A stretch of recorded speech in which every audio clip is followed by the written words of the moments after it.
Hey everybody, how you doing? It's Bruce here. Stock Markets with Bruce, where we try to cover what's happening in the markets in plain English. It's kind of simple. There's not a lot of hair, not a lot of graphics. There's just an old guy telling you what's going on in plain English. It's kind of it. We try to follow some of the market info out there. We try to follow some of the stocks that are making the news, and we try to figure out just kind of what does it mean for us, and can you guys make some money? And that's kind of what it's about.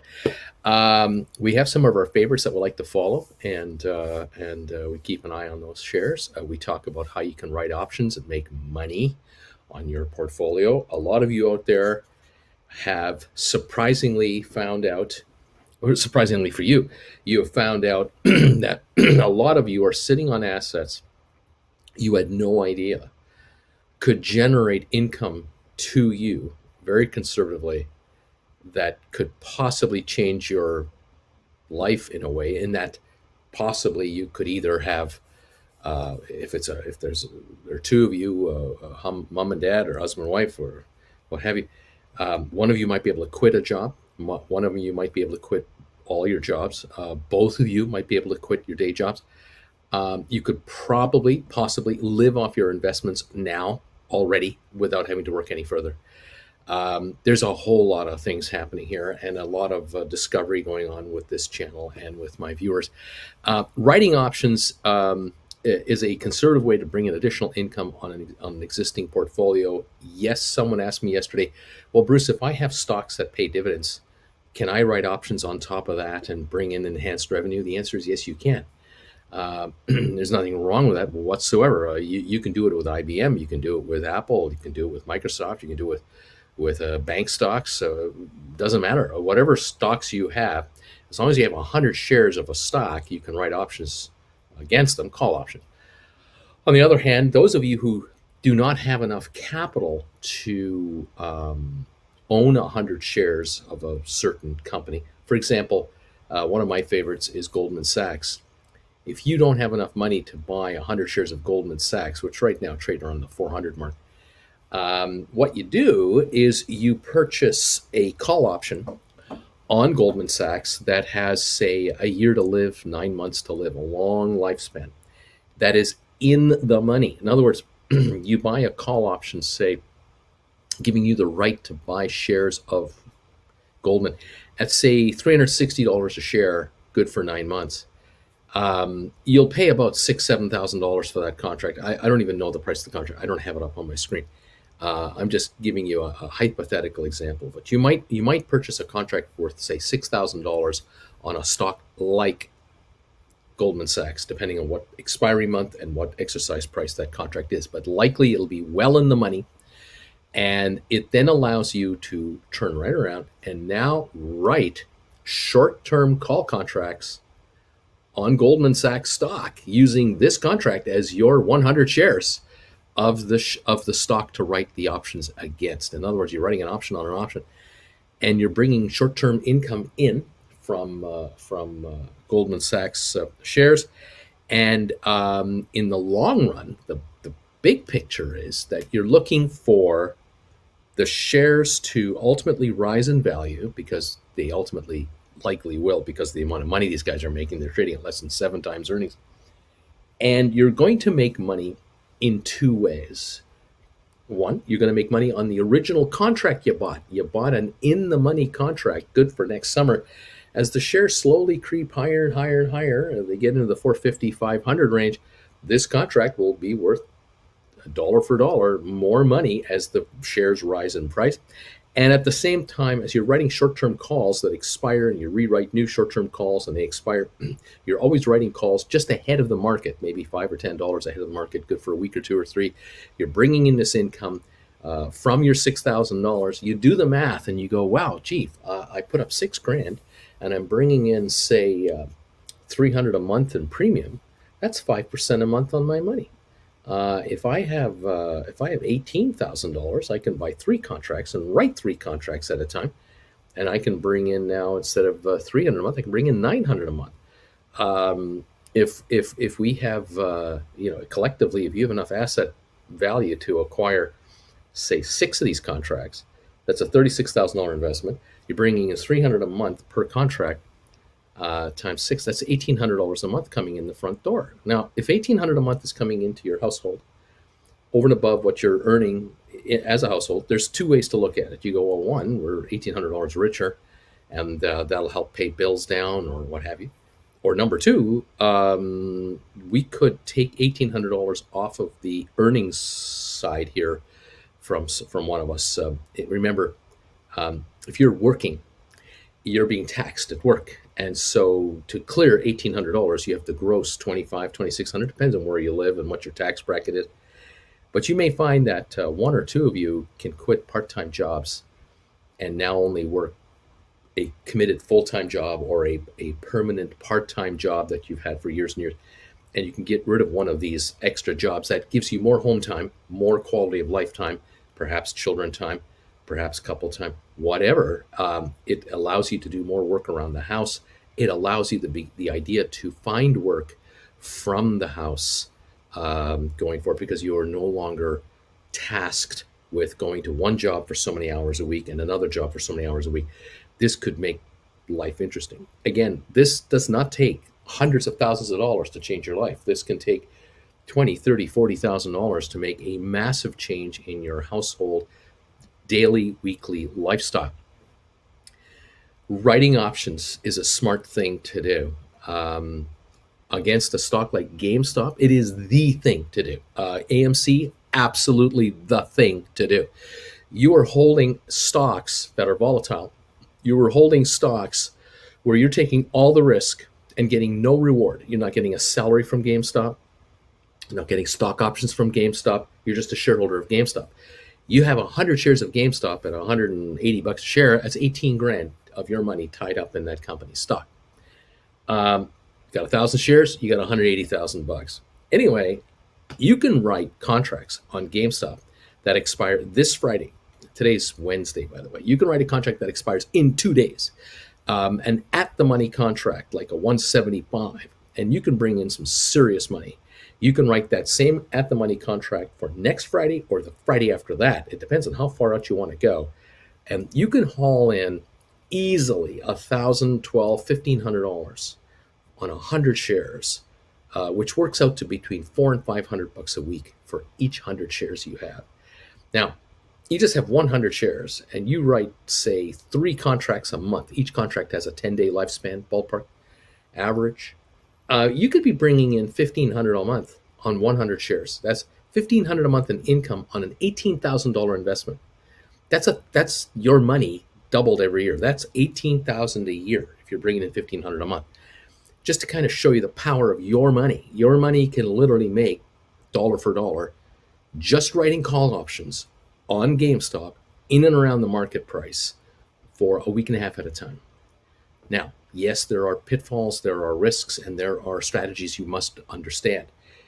Sometimes the shares will go up on you, sometimes they'll go down on you, sometimes they go up and down. There are opportunities to cash in early, other times you roll over and roll forward. There's all kinds of strategies on the option market, because the option market is as complicated as the stock market is. And a lot of you have just learned the stock market basics in the last 6-8 months. Same thing with the options market. If you want to know, without any pressure on you, you want to understand how options really work and how they could work for stocks that we talk about here all the time, go to my website, stockmarketswithbruce.ca, not .com, .ca. Stockmarketswithbruce.ca. Head over there and take a look at my classes. I have classes there. Here's the website right there. I put 10 classes up there. I did them live to existing viewers like you. And Jennifer, Auntie Jen, my Jennifer Aniston lookalike wife, was the moderator of these live classes. They're about 2 hours long each. There are 10 of them, all about how to write options, how to write call options, how to write put options, how options work, what the strategies are for options, what the psychological thing is, how to do rollovers. All the strategies on options are in these lessons. They're $100 a lesson. For $100, you get 2 hours of information and detailed examples of how options work on the stocks we talk about here all the time, including GameStop, which is the number one stock for option income on this channel. I would guesstimate. Check it out. Check out one lesson at a time. You don't have to buy all 10 of them. There's no requirement where you got to drop $1,000 and buy my lessons. $100. Pick the one you want to watch. Watch number one, watch number two, watch number three. Watch a lesson a week. Watch a lesson every 3 or 4 days. Whatever works for you. You can watch them as many times as you like. Once you buy one, you can watch it again and again and again. And then ask me questions on the air, right here, live, about these contracts and or how they work, or ask me questions on what you should be doing today, tomorrow, whatever you're doing with your option strategy. All I ask is check out the lessons and become a member of this channel. If you're a member of this channel, you can comment during market hours and ask me questions about what's going on. It's a $10 a month commitment, I think, US. Um, I try to do 10 live shows a week.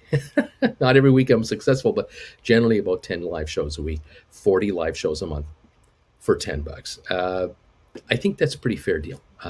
Check it out. Thank you for being here today, popping in to see me, and listening to the little spiel that I'm giving you. I cannot tell you how satisfying it is, and how happy it makes me when I hear from a number of my viewers who say, I took your advice and I wrote a call option. I have 500 shares of GameStop. I wrote one call option on 100 shares just to put my toe in the water, just, because I want to learn. And I figured the best way to learn how to be an option writer is to write a bloody option. And I wrote one for next week, Friday, or I wrote one last week that expires this week, or whatever you did.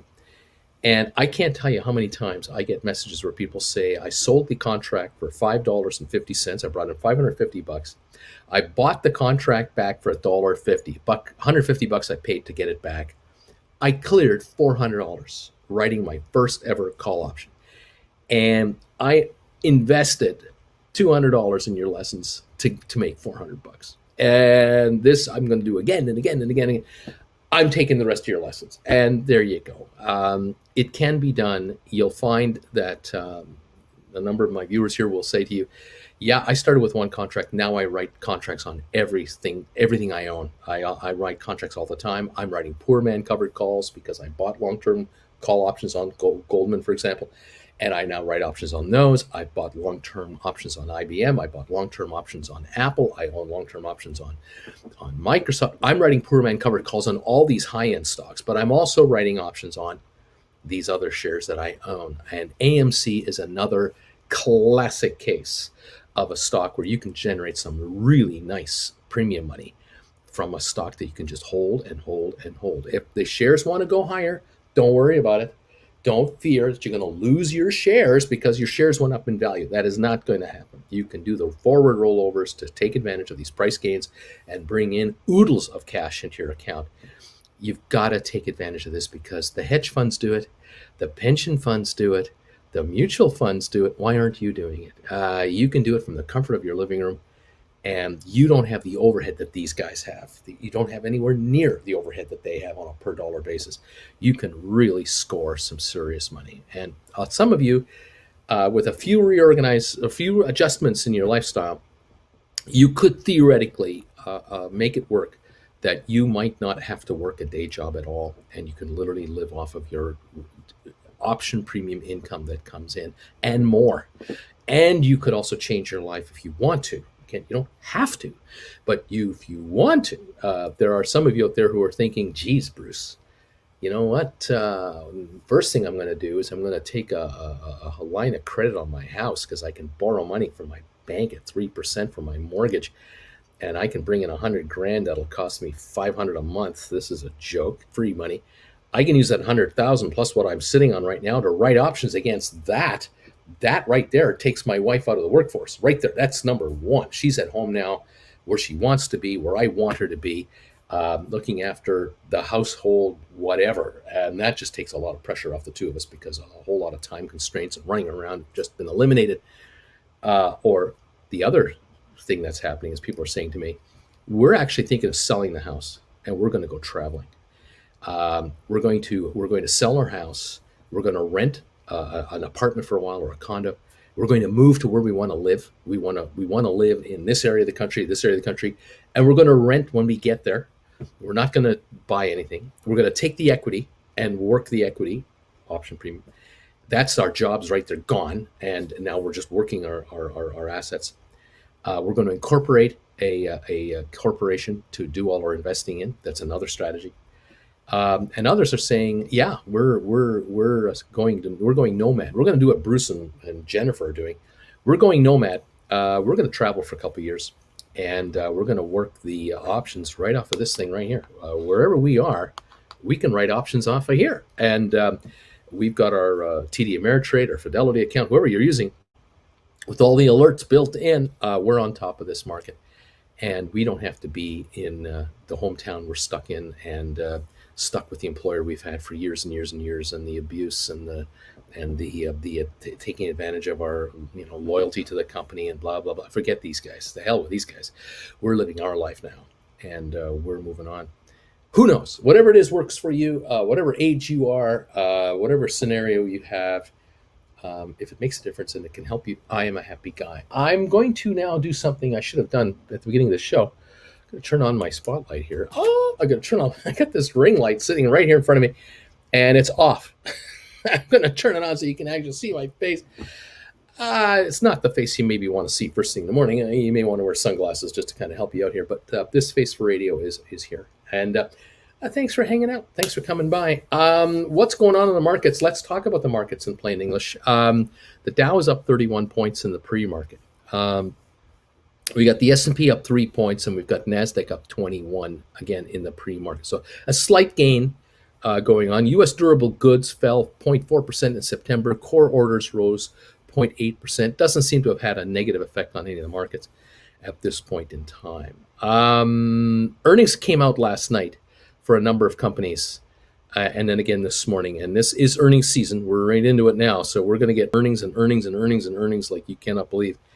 Last night, Microsoft came up with their numbers. Google came up with their numbers. Very good. Again, very good numbers. Microsoft was up $5 in the pre-market earlier today. Not sure where it is right now. And Google had been jumping up and down all over the place. I'm not even sure where Google is right now. But the bottom line is that the markets are liking the numbers.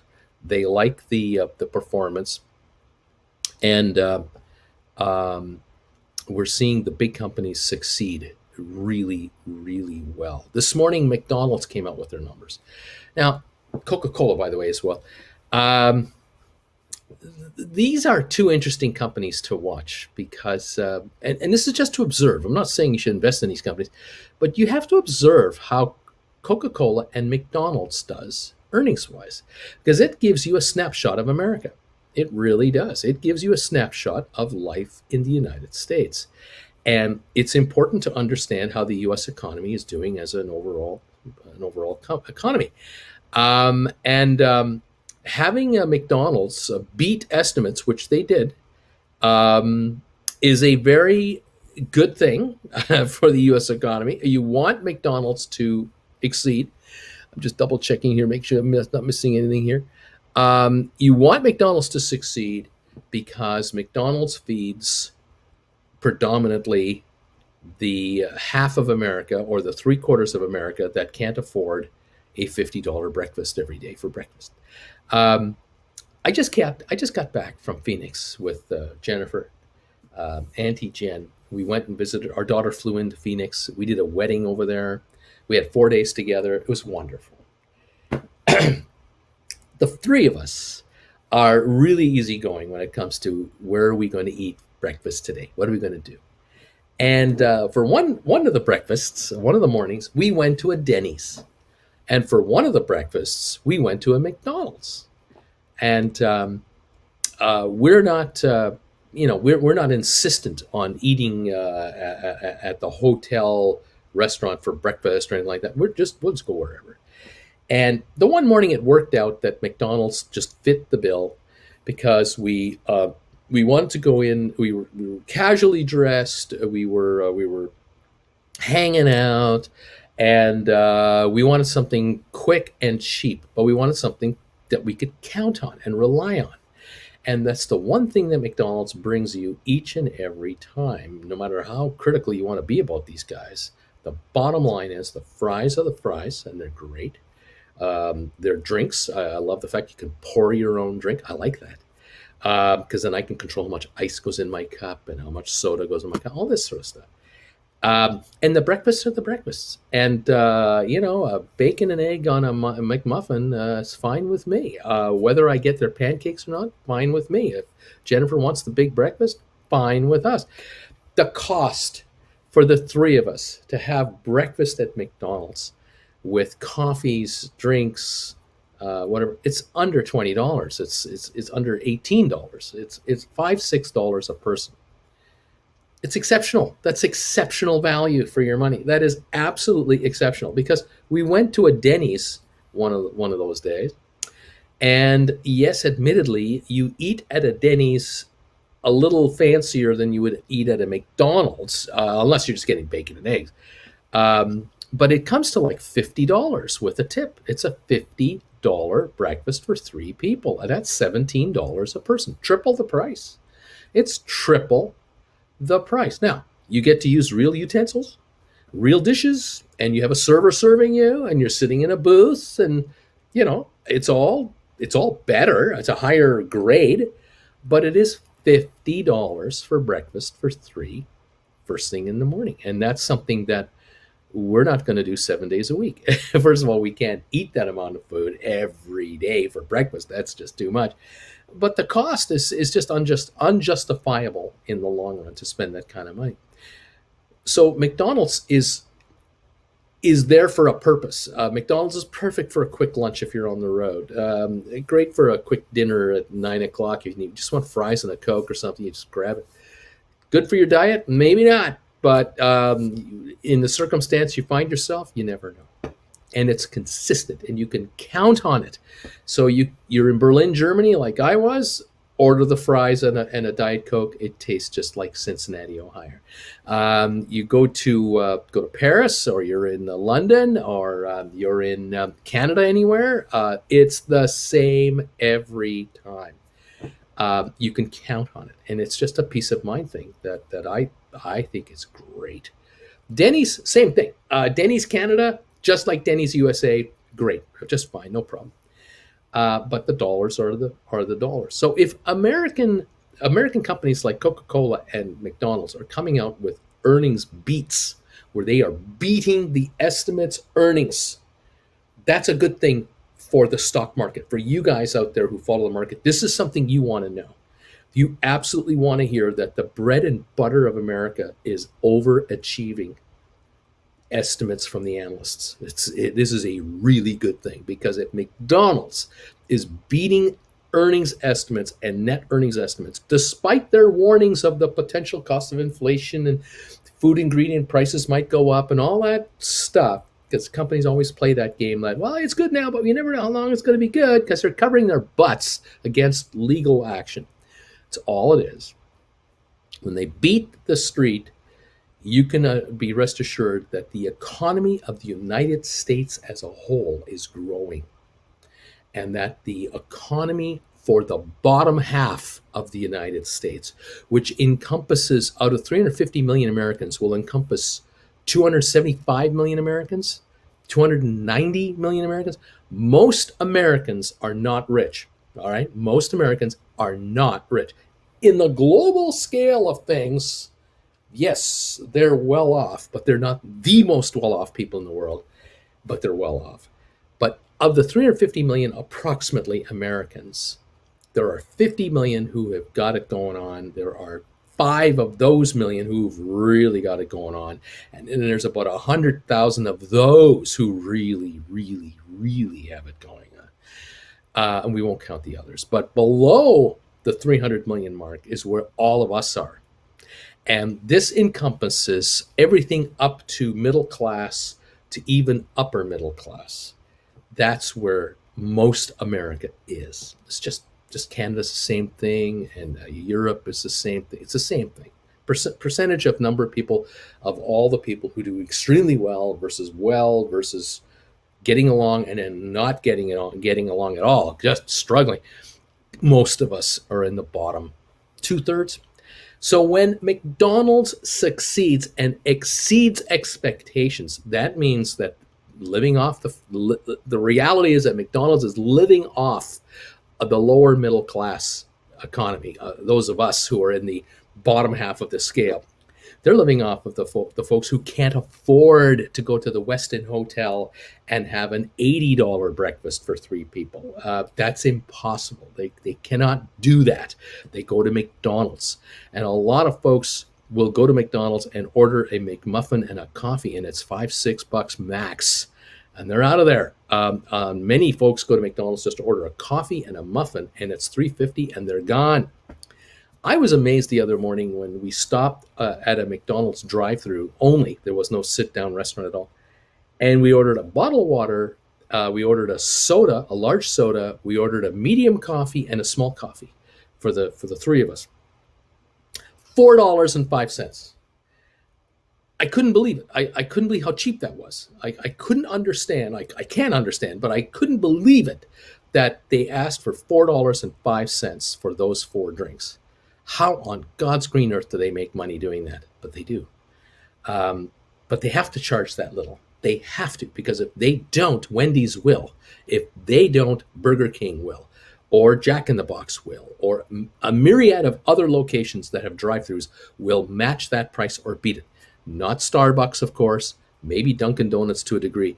But the reality is, for four actual beverages prepared, one is just a bottle of water, nothing to do there, just hand us the water. The soda, they had to pour it and put the lid on it and give us the straw. The coffees, they had to pour, put the ingredients in, stir, put the lids on. There was a bit of labor involved here.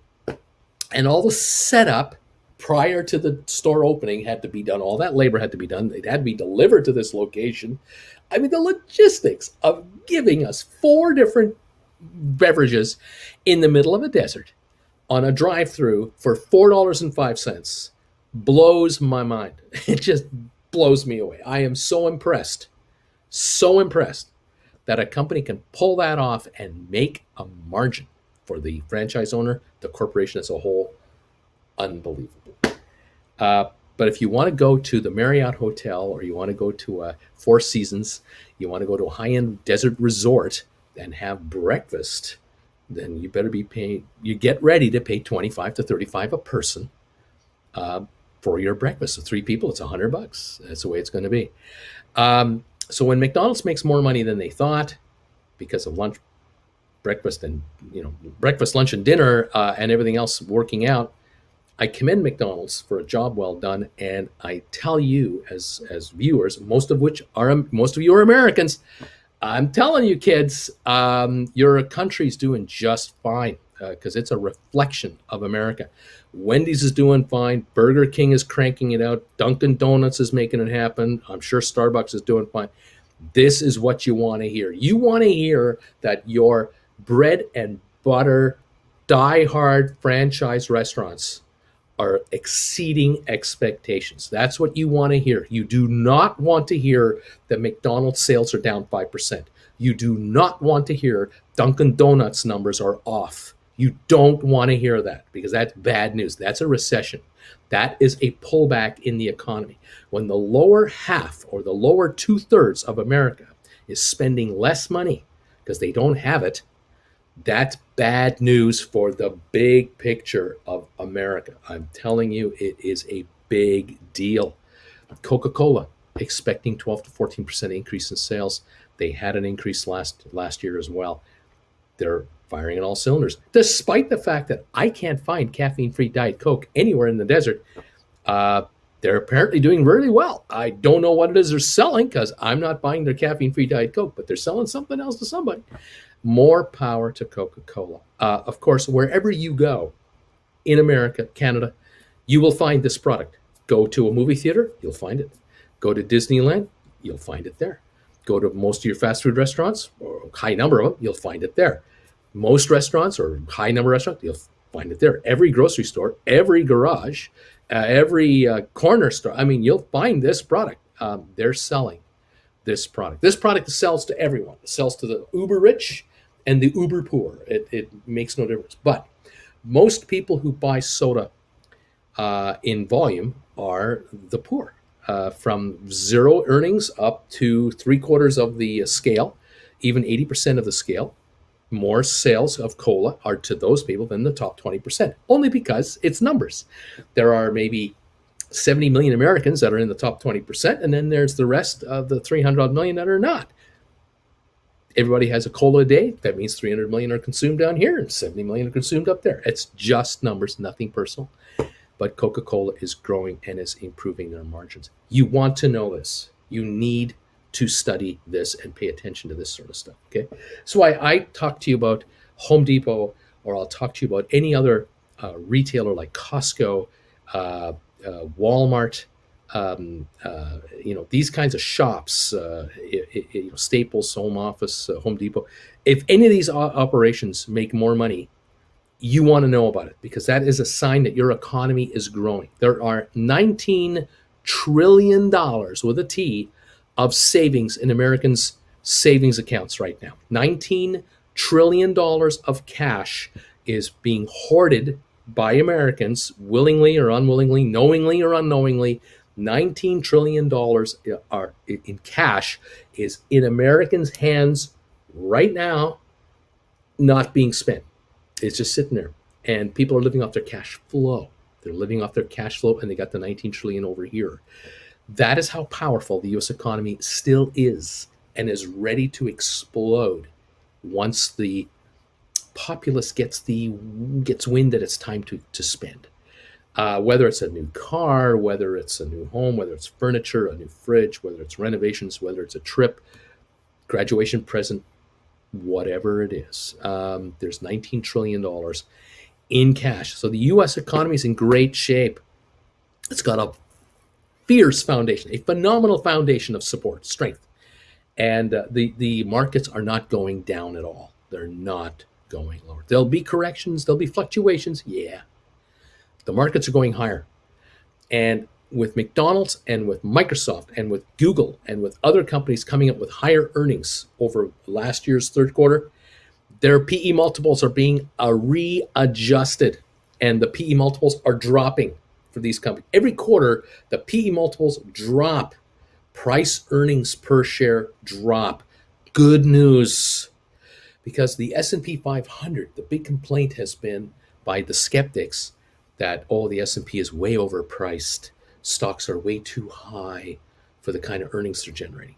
No, they're not. They're trading where they're supposed to trade, based on the earnings that are coming in the front door.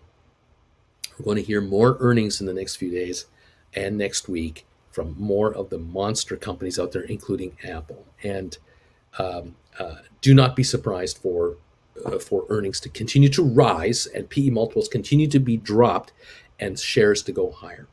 Here's another indication of something going on. Let me grab my sheet here. Wrote some notes. I read an article this morning on CNBC. It's talking about stock buybacks.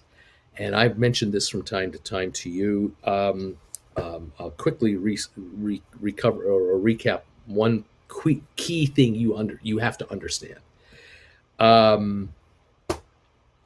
Colonel Sanders created Kentucky Fried Chicken. Okay, this guy was a loser for decades, trying to make a go of it. Quick, fast, deep fried chicken with a secret herbs and spices and recipe. And he tried for decades to make a go of it, until finally in the 50s, he figured it out. And in the 60s, he began to franchise his business.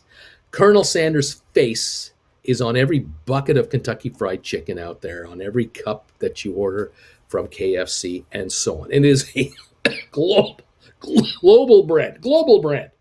They're huge in China. They're huge in Europe. They're huge in Canada. There's more KFCs in Canada per person than anywhere else in the world. All right. Canadians love KFC. All right. Americans adore it too. Colonel Sanders was the owner of his company, Harlan Sanders. He owned it. And he eventually franchised it out, and he sold off his name and his rights to his company. Like the McDonald brothers did for McDonald's. They sold off and made a big score. Um, uh, and some of you out there are going, well, they could have made a lot more had they stuck around. And others of you will say they got what they deserve. And what I'm not here to judge anybody. All I'm saying is these founders of these companies don't exist anymore. Mr. Disney, Walt Disney, does not control Walt Disney Company anymore. He's dead. He died in '67. The Walt Disney family does not control Walt Disney anymore. They don't have the votes. They don't have the share ownership. Steve Jobs, upon his passing, did not own a majority of Apple. He ran it. He was the visionary, but he wasn't the guy who owned the company anymore. The company of Apple is owned by mutual funds, investment funds, pension funds. All of your big companies on the Dow Jones 30, your S&P 500, virtually every single company out there, they're all controlled now by shareholders that are not the founders of the companies. The shareholders have representing them boards of directors who then appoint CEOs, who then, and those people appoint people below them to run the companies. All right.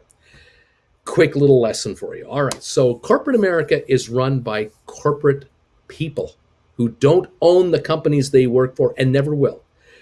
Even Lee Iacocca, who ran Chrysler, who was an ex-Ford man, he was the chairman of Chrysler. He did not own the company. He had stock in the company, had stock options, but he never owned it, never controlled the voting control of the stock, and never could have, because he couldn't live to be age 400. He could only live to be 80 something, and then he passed away. And so you never get enough stock in your lifetime to own one of these things, and you never will. So these conglomerates, massive corporations, will always be run by boards of directors who have CEOs and COOs and vice presidents and executive VPs and all kinds of committee members running these entities. Thousands and armies of people to run these companies, obviously. The Bezos of the world, the Zuckerbergs of the world, the Jamie Dimons of the world. I mean, these entrepreneur people, a lot of these guys, even these guys, don't own their companies anymore. They own less than half of the votes and will eventually fade into less than 5% of the ownership of the companies, because they are just going to be so huge and they're going to grow so dramatically that these folks won't control it. So the point is, if you're the president of a publicly traded company, yes, you will earn a significant salary to do your job, of course. You might make $1 million a year. You might make $2 million a year. You might make $3 million a year. Your salary will be based on the size of your company, the earnings of the company, and a committee that the company will hire to figure out what you're worth as a salary. But you will never make enough money to take over the company with whatever salary they give you, because it's worth hundreds of billions of dollars and you're making $1 million or $2 million a year. Where you can make really good money, and where the board of directors tries to encourage you to work your butt off 7 days a week, 24 hours a day, give your life to the company and screw your marriage and your children and your relatives and your personal life, give it all to the company. And a number of these folks, they'll do that for stock options. And stock options are the way it's done. You offer a senior guy, a girl, options for 100,000 shares at 20% discount to the average price of the stock, and you offer them 5 years of options at 100,000 a year for 5 years. They sit there and go, wow, in 10 years from now, all the options I'll have earned, all the stock I'll have acquired, I will then be worth $150 million, which is way more than the $2 million a year they're paying me for 10 years. I'll make $20 million in salary. I'll pay tax on that. So I'll be left with maybe $10 million after tax, but I'll be worth $150 million on all my stock options. And at age 55, I can pack it in, or at age 60, I'll pack it in, or whatever the timing is. How can the companies do that? If they keep doing that and they issue stock options and stock options and stock options, they're going to issue stock all over the place. And eventually there's going to be so much stock out there, there's too many shares. So how do you combat that? Well, simple. You do stock buybacks. And so the board of directors with the CEO authorizes that the company buy back its stock on the open market. And you control the number of shares that are out there floating around by having stock buybacks done by the company, and then the company turns around and issues stock options to its employees, starting with the CEO all the way down to the grunts on the factory floor, in some cases. Not all cases, but in some cases. Are you a grunt? I don't know. I might be a grunt. I'm not sure. I wanted to give you some idea of the stock buyback business, just how big this is. For the S&P 500 index, the top 500 companies, in 2020, just last year, in the first quarter, the first 3 months, $199 billion of stock was bought back by corporate America. This is the quarter before COVID, the last quarter before COVID hit. $199 billion. In the second quarter, the first quarter of COVID, it went down to $89 billion. In the third quarter, in COVID, $102 billion. And in the fourth quarter last year, from October, November, December, $131 billion of stock buybacks were done by corporate America. It was coming back. In this year, 2021, in January, February, March, $178 billion. Second quarter, $199 billion. And right now, the third quarter, ending the end of December, $223 billion in stock buybacks were done by corporate America for the S&P 500 index, all those shares combined. That's how much money corporate America is sinking into its own stocks. $223 billion in 90 days. Okay. The number of shares outstanding, all the shares that are out there that could possibly exist in the S&P 500. In 2018, there were 300 billion shares out there. 2018, 300 billion shares existed. 2019, 296 billion shares existed, only 4 billion less. 2020, COVID, 312 billion existed. What happened? Corporate America started issuing stock for cash. The cruise lines were issuing stock to raise money to stay alive. A lot of companies issued a lot of stock. The airlines, the hotels, they all issued stock because they were bleeding money. 2021, it's estimated to be 309 billion shares. It's only coming down 3 million shares, or 3 billion shares. That's it. Tons of stock exist, even though $1.6 trillion has been spent by companies since 2018 to buy back their stock. $1.6 trillion has been used by corporate America to buy back its shares. Since 2018, we've gone from 300 billion shares out to now 309 billion shares out. There's more stock outstanding. Where did the $1.6 trillion go? What happened to all that stock they bought? Where is it? Simple. They just turned around and reissued the paper. They reissued paper for cash to survive during COVID, and or they're constantly issuing paper to executives to keep them around, to incentivize them to show up, because they're not owners, they're just employees. And so if they see that they can get stock at $60 a share and they feel it could go to $120 a share in a couple of years, they're happy to buy the stock at 60 as employees, to earn that stock as employees and cash in later on. The top companies buying the most stock in the second quarter of this year, Apple purchased $26 billion of their stock from April, May, and June of this year. In 90 days, 3 months, 90 days, they dropped $26 billion to buy their own stock. Think about that. How much money in sales are they doing to be able to afford $26 billion to buy stock back? They sell a phone at an Apple store. They sell a phone through AT&T. They sell a phone online. They have to get the phone made, shipped, delivered. They have to handle all their paperwork, all their admin, all their advertising. They got their iPads, their computers, everything else. To have $26 billion to spend on stock, that's the last money you use. The first money you use is bills, salaries, rents, overheads, taxes, cost of inventory, and so on. Research, R&D, everything else. So you're talking about a company doing over $200 billion in business to be able to afford $26 billion and buying its own stock back.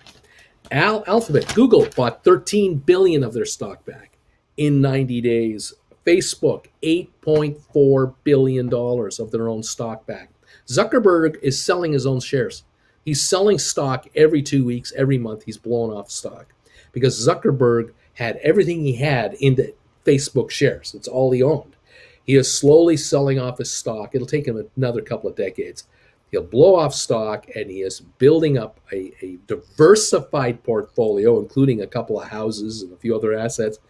And he's setting up trusts for his children and all that stuff, and he's diversifying his holdings. And he's paying a lot of taxes. But 8.4 billion of Facebook money went to buy back its own stock off the open market. Oracle, $8 billion, and Microsoft, $7 billion in 90 days to buy back its own stock. This is the kind of money we're talking about that is going into the market by these corporations in this market at these prices. Record high markets, record high amounts of money from corporate America going into the markets to buy up their own stock. They're turning around and issuing paper for issue bonuses and inspiration.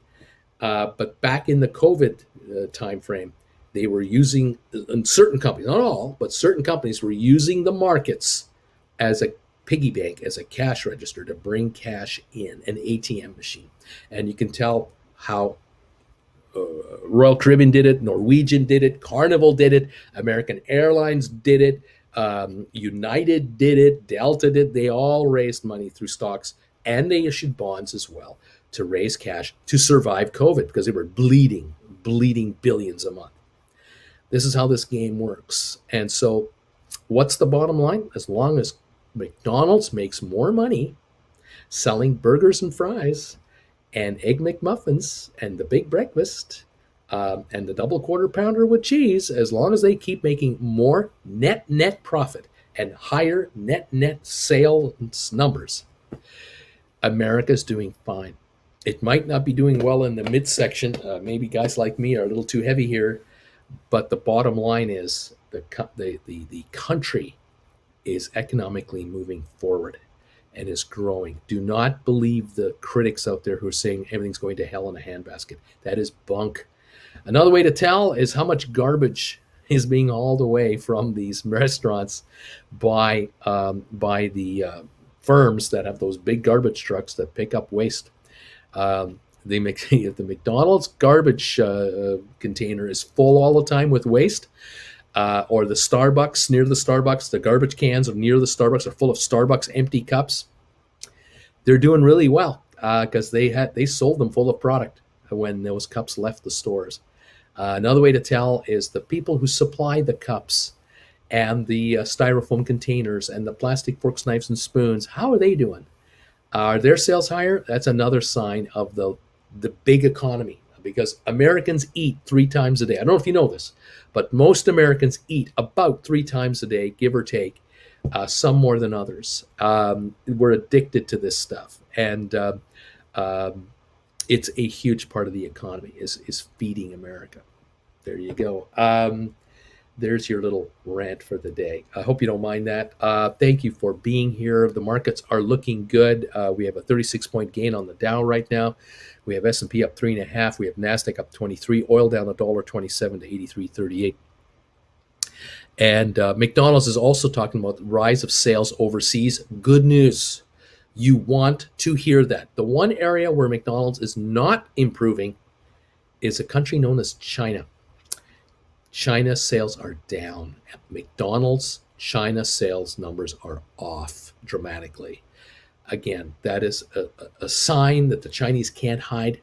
They can't sugarcoat it. They can't blame the West. They can't blame spying. Chinese nationals are eating less McDonald's food. And the reasons are varied but simple. When you have a virus that's out of control and you don't want to admit it in your own country, one way to figure it out is, are they leaving their houses to go eat? They're not. They're eating more at home. Or they're being laid off and can't afford the luxury of going out for a fast food meal. Or their cities are in lockdown. Certain regions of China are in lockdown without them admitting it, without them wanting to admit it. Or the electric issue, the electric grid is so screwed up in China right now, and it is, that even fast food restaurants have to shut down for days at a time because they can't fire up the grill. And McDonald's numbers are off. And when McDonald's numbers are off in China, again, China, McDonald's in China is not the high-end restaurant. Okay, it might be a treat place to go, a nice little treat, but it's certainly not the most expensive restaurant in town. When McDonald's numbers are off in China, China is off, and yeah, there's problems over there. Don't be misled by the goon squad out of Beijing that all is well and it's all America's fault that we're doing great. No, it's an at-home problem. In any event, there you have it. Thank you for joining me today, everybody. Nice to have you here. Hope you're going to have a great day today. Hopefully, some of the shares you have that we follow here are going to do well for you and will make you richer. I hope some of you out there are going to have a wonderful day writing options today, making some option money. Thank you for those of you who are members of this channel. You are, without question, the backbone of this channel's success. The reason I exist on the air is because of you as members of this channel. Without the membership I have, I would not be here. It's as simple as that. It's nothing personal. It's just business. And I love you for it. Thank you, all of you. Thank you for the 225 thumbs ups already in the first whatever number of minutes we've been on the air here. I appreciate that very much. About 50 minutes or so. Thank you. 8 thumbs down. It's 232 on the upside. Not a bad ratio. Thank you. Appreciate that. Every bit helps. Yes, it's going to be an interesting day again today. It'll be interesting the next few days with regards to the kind of revenues we're looking for from some of the big players out there. They are scoring over 80%. I think it's 84% of S&P 500 companies so far are exceeding their estimated earnings projections. Even analysts are missing. Analysts have called, for a company to make X amount of money, and they exceed analyst projections 84% of the time. So that's pretty good stuff. No problems there. We love it. A couple of stocks we follow. Matterport is up 4 cents in the pre-market. Not much going on there. Let's see how is Microsoft doing right now. It's up $635 to $316 a share on Microsoft. Extremely good. The last PE multiple I had was 38 times earnings. That is no longer accurate. That will be readjusted shortly, the next day or two. It could well be in the high 20s, but not the high 30s, because again, their numbers are coming in phenomenally good. Digital World Acquisition Corp, DWAC, is at $60.78, up $1.60 on volume of 3 million in the aftermarket. Dropped 24.79 last night to 59.07. This is scary stuff. I'd avoid this at all costs. ME 1210 up 16 cents on 42,000 shares, climbing again on 23andMe. More and more people are figuring out the realization that ME bought Lemonade for $400 million, of which $300 million was stock. The stock is at I believe it's $8.82 a share, and the shares will not be fully transferred until January of 2022. And I believe there could be up to a 1-year hold on the stock for those shareholders before they're even able to sell any of those shares. And they were happy to take the deal. That is a strong indication that this stock is going to go substantially higher. They wanted the paper, and they didn't care that they have to wait till 2023 before they can sell it. They didn't care. It was fine. They were fine. Rocket Lab 1321 down 1 penny. Not much going on there so far. ATIP 285 down 3 pennies so far. Nothing much happening yet. GameStop 180.80. Story coming out of GameStop. Couple stories, but main thing to think about is there's apparently a couple of stories have now come out talking about how the company is definitely hiring personnel to basically run some kind of a fungible, non-fungible token division powered by Ethereum coins, something like that. And that's leading to a lot of speculation that there might be talk of a dividend being paid by the company in Ethereum coin that could be GameStop branded. There's the NFT market that there's talk coming up with, and there's just all kinds of speculation on what's the future of GameStop above and beyond what they're already about, which of course is going e-commerce predominantly and reorganizing the retail side. Keep in mind also that GameStop still, even today, cannot supply the demand for the new gaming systems. They are behind in orders on Sony and Microsoft. The two suppliers cannot deliver enough gaming systems for the market, which I'm sure is true of Best Buy and Walmart and anyone else, Amazon and so on. But at every GameStop store, I bet you that the moment a box arrives with gaming systems from Sony and Microsoft, they're immediately pre-sold, and they're just immediately, a phone call is made or a text is sent out to a buyer saying, your game system is here, come and pick it up. Pre-sold at full retail with no discounts. And this is October. These systems came out in, December last year, November last year, almost a year. They're still not able to supply the market with the demand for the gaming systems. Very good for the bottom line for GameStop. Spire, 588, unchanged more or less. It was trading at 605 this morning, 610, 43,000 traded so far. We're watching Spire closely. I read this morning that on Spire that the Canadian company that they're taking over, the Canadian public company, Exact Earth, they are holding a virtual reality shareholder meeting to vote on the acquisition of their company. Apparently 80% approval has come through already in advance of the meeting. So this is just a formality.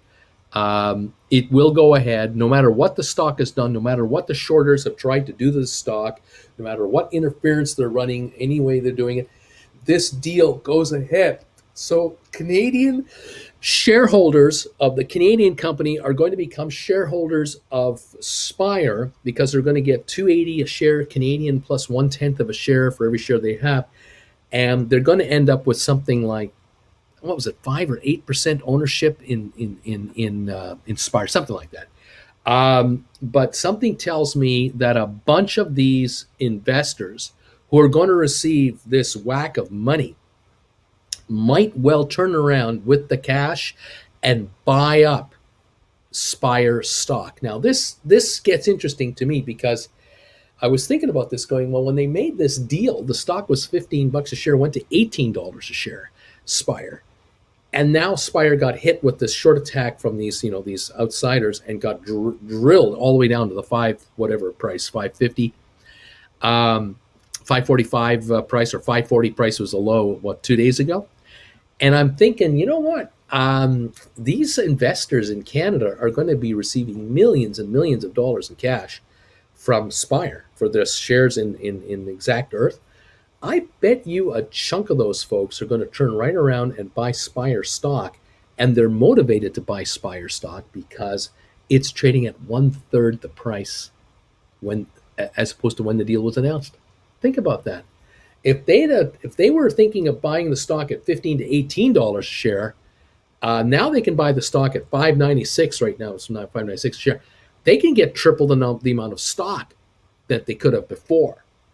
You got to wonder if there's a pent up buy demand about to hit this stock. If there's a wave of buying about to come into Spire simply because Spire will complete their takeover of Exact Earth in the very near future. You got to wonder. And the other thing I'm wondering about is how many other smart and savvy investment groups out there know this as well and are watching this very closely and are timing their move into Spire to coincide with the timing of the Exact Earth people getting their cash from Spire Global. I wonder, are there hedge funds out there who are getting ready to load up on Spire or have been quietly loading up already? Yesterday we did trade in excess of something like, 5 million shares or something like that of Spire stock. You got to wonder if This now is being scooped up, a million a day now for a week, and 5 million yesterday. How many today?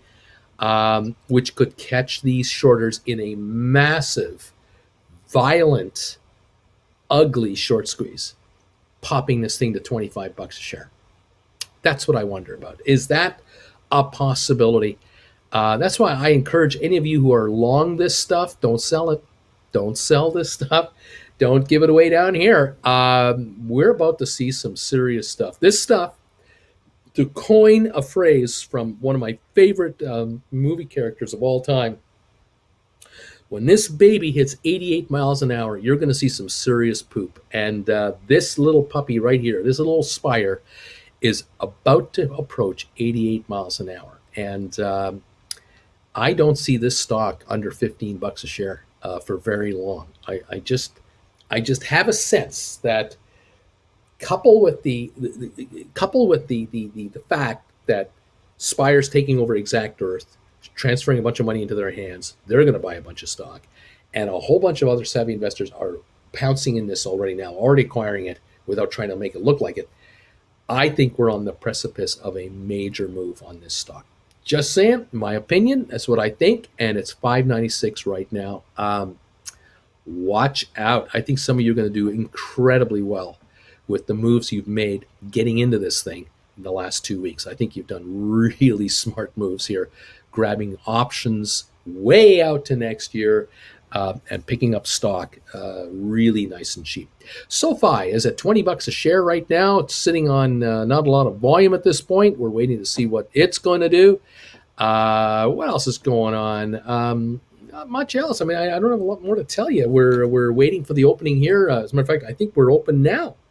Why don't we talk about the stocks on how they're doing rather than how we think they're going to do? How about that? Thank you, all of you, for being here. It's nice to see you.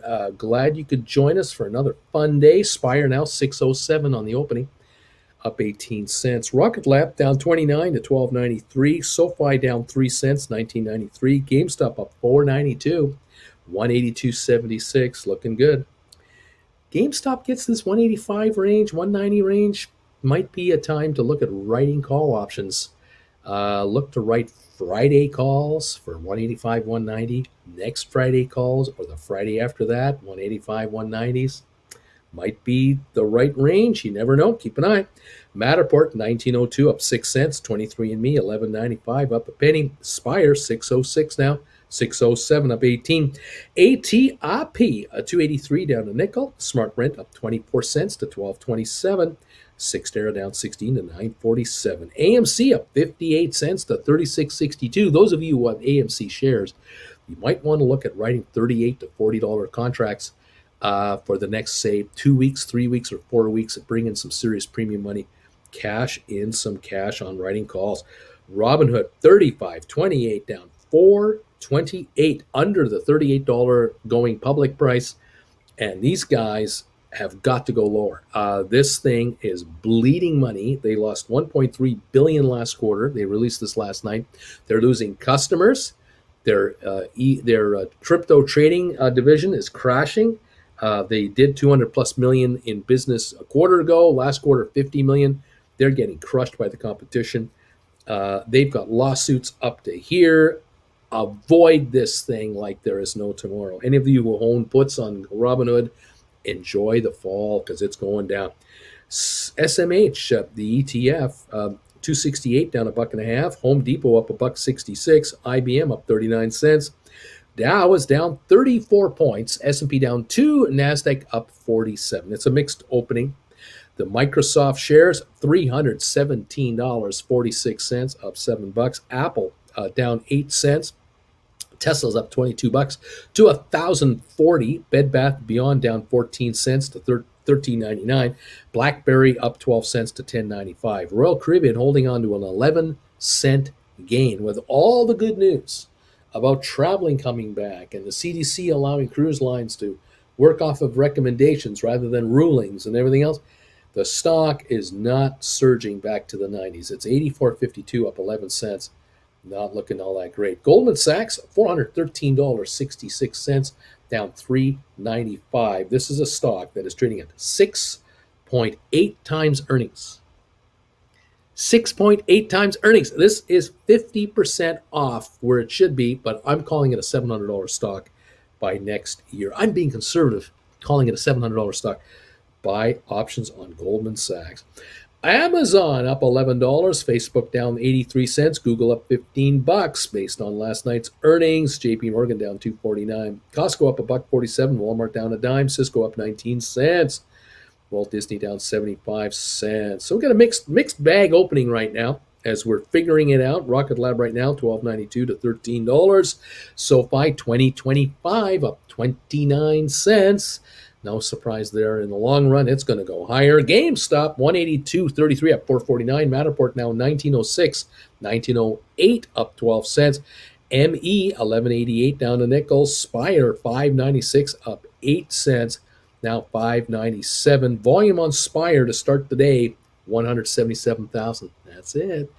Cheap and quiet. ATIP 283 down 4 cents. Smart Rent up 24. Cyxtera down 7 cents. Welcome to the opening of the markets. Another day of fun right here, right now. Let me plug in my big ass iPad, make sure it doesn't run out of juice. There we go. And it's all good. Welcome one, welcome all to the opening salvo of the day. Let's look at some comments and see what's going on. And let's see what's happening. Welcome, all of you that you're here. Let's see. UPST. Anybody looking at it? I don't even know what it is. Does anyone know what UPST actually is? UPST. UPST. Called Upstart Holdings. $322 a share. Don't know why we would care. Yeah, don't know what. I don't even know what they are. Cloud-based artificial intelligence lending platform. It's consumer demand connects them with artificial intelligence and partners. Yeah, no idea. They have any connection to any of the stocks we follow? I have no idea. Very pricey UPSD. Yes, it is. Anyway, there it is. Welcome all. What else is going on? Let's see. Nice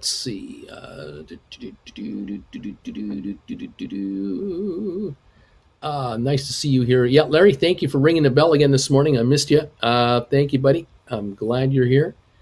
And let's see what else is going on here. Yeah, no idea. Not much being asked of me this morning. Welcome one, welcome all. You're making me hungry there, Bruce. Oh man. Right on. Nice to have you here.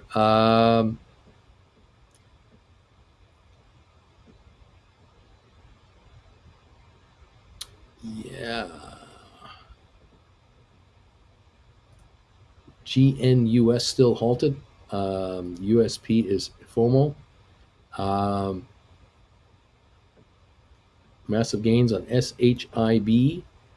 And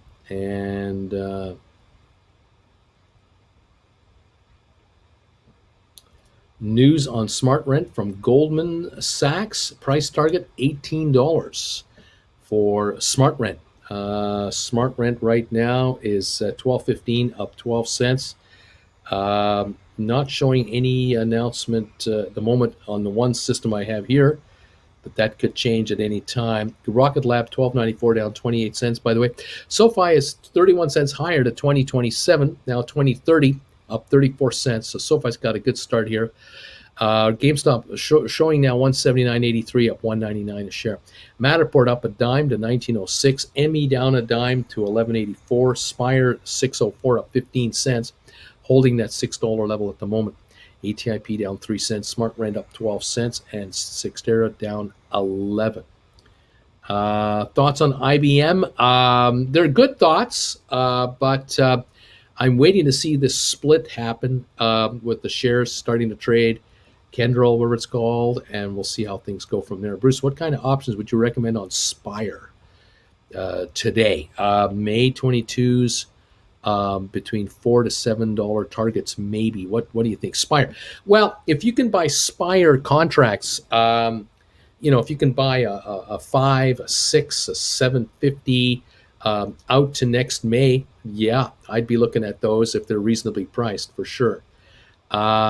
Let's see, Uncle Bruce, you should look at SoFi competition to learn about the Molt potential. All right, Uncle Bruce, I'm looking to write my first call on SoFi. What strike and how far out would you recommend for the maximum return that I can get on SoFi shares? Well, let's take a look at SoFi if we can. Right here, 2037 is the price of the stock right now. We're up 41 cents on the day. Now let's pop the options trade up here. Here we go, the options market. Let's take a look. Let's take a look at some November calls because this is the end of October here. Let's see. Which contract can you write and what can you generate for some revenues here? November 19s. Yeah, you could write, theoretically, you could write $21 contracts on SoFi, $21 exercise price for like $1.11 to $1.15. That would give you a little bit of premium there. You could go further out to November 26th. You would get about 125-ish for 21s. Not sure if that's really worth your while. Getting $1 for the week before is probably the best way to go. December 3rds, you could get about $1.45 for $21 contracts. You could bring in for $22 contracts about $1.05 to $1.10, somewhere in that neighborhood, bringing in an extra dollar on the exercise price. Looking at December 17s, 2250s will bring you about $1.20 for a 2250. Nothing wrong with that. If you feel that the shares will hover around the 20 mark, you write a $20 December, you can bring in 205, but I wouldn't write an in the money contract that far out. I'd be writing out of the money.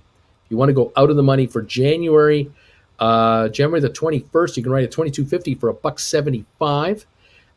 For February 2022, you could look at a 2250 for about 210, but I would not go that far out. I would bring you back into the November neighborhood, and I would look at maybe November the 19th and write a $21 call for $1.11 to $1.15, somewhere in that neighborhood there. That is a 5% return based on current market price for your contract. Imagine that this is a $200 stock. Multiply the stock by 10. This is a $10 contract, $11 contract. That's what we're talking about, 5% of your capital. So at current levels. Now, if you paid $15 for the stock and you're now getting $1.10 premium, that's a nice return on your $15 original investment. Obviously, if the shares want to go higher than 21, these contracts will go higher as well. But you can always roll up into 22s or 23s. You can always play that game, and you can also write later into November if you want to, or into December if you need to. But if the shares right now, they're up 51 cents at 20.47. Let's see what kind of a run they give you today. If they want to do what they did yesterday, which is approach the $21 level, which we saw yesterday, you might end up writing 22s today instead of 21s. Now, the 22s right now are 81 to 85 cents. They could definitely get into that $1 range as this morning, plows ahead. If this stock keeps on pounding up as it is. Let's take a look here. October 19. There we are. November 19. Pardon me. November 19. The 22s are 81 to 85. The 2150s are 95 to 99. The 21s are 111 to 115. So you're either going to write 21s for upwards of 125 to 135, or you might be writing 22s or 2250s. But 22s might get yourself $1.05 for 22s, and that might be a good place to look at it, because the shares reach 21.50, you get the 110 for the contract, say, and then the shares back off to 20.50 again, just around here. those contracts could come back to 60, 70 cents, and you might scoop them back for half the price you sold them for, or something like that. Wait for the stock to come back up to 21.50, 22, write them again. Stock backs off a half a dollar, $1.50, buy them back again, and you're taking 50 cents a contract, 70 cents a contract, in and out, or out and in, out and in, out and in, and you're just scoring 50 to 70 cents a call. You can do that 4 or 5 times in a month. There's $2 a month coming to you from your stock while you're holding it. Not a bad return. Something to think about, something to consider. Here's a thought. Anyway, there you go. I hope that helps, Gonzo. Thanks for asking. Uncle Bruce, can I get out of my February 22 Spire call at break even? Or I can get out. I can get out of my Feb 22 Spire call break even. Should I push the expire date out further? No, February 22, plenty of time. You don't need to do anything at this point. Good call out on Smart Rent. Thank you. Jesus says, Cheddar, I just picked up a ton of 1250 calls for 80 cents. Expiry the 19th of November. Hi, Uncle Bruce from Sean and Wendy. God is amazing. How you guys doing? We're up 41 cents on Smart Rent, by the way, to 1244. So that's popping up now a little bit. Good to see that. Volume on Smart Rent, 45,000 shares, 1244, moving higher. Okay. Spire, by the way, 603. SoFi, 2027, up 31 cents. Hi, Uncle Bruce. Can you explain about Hood? It did what you said it would do. I want to know how did you know it would drop? Auntie Jen married you because you're so smart and good with each other. Well, thank you for that. Robinhood.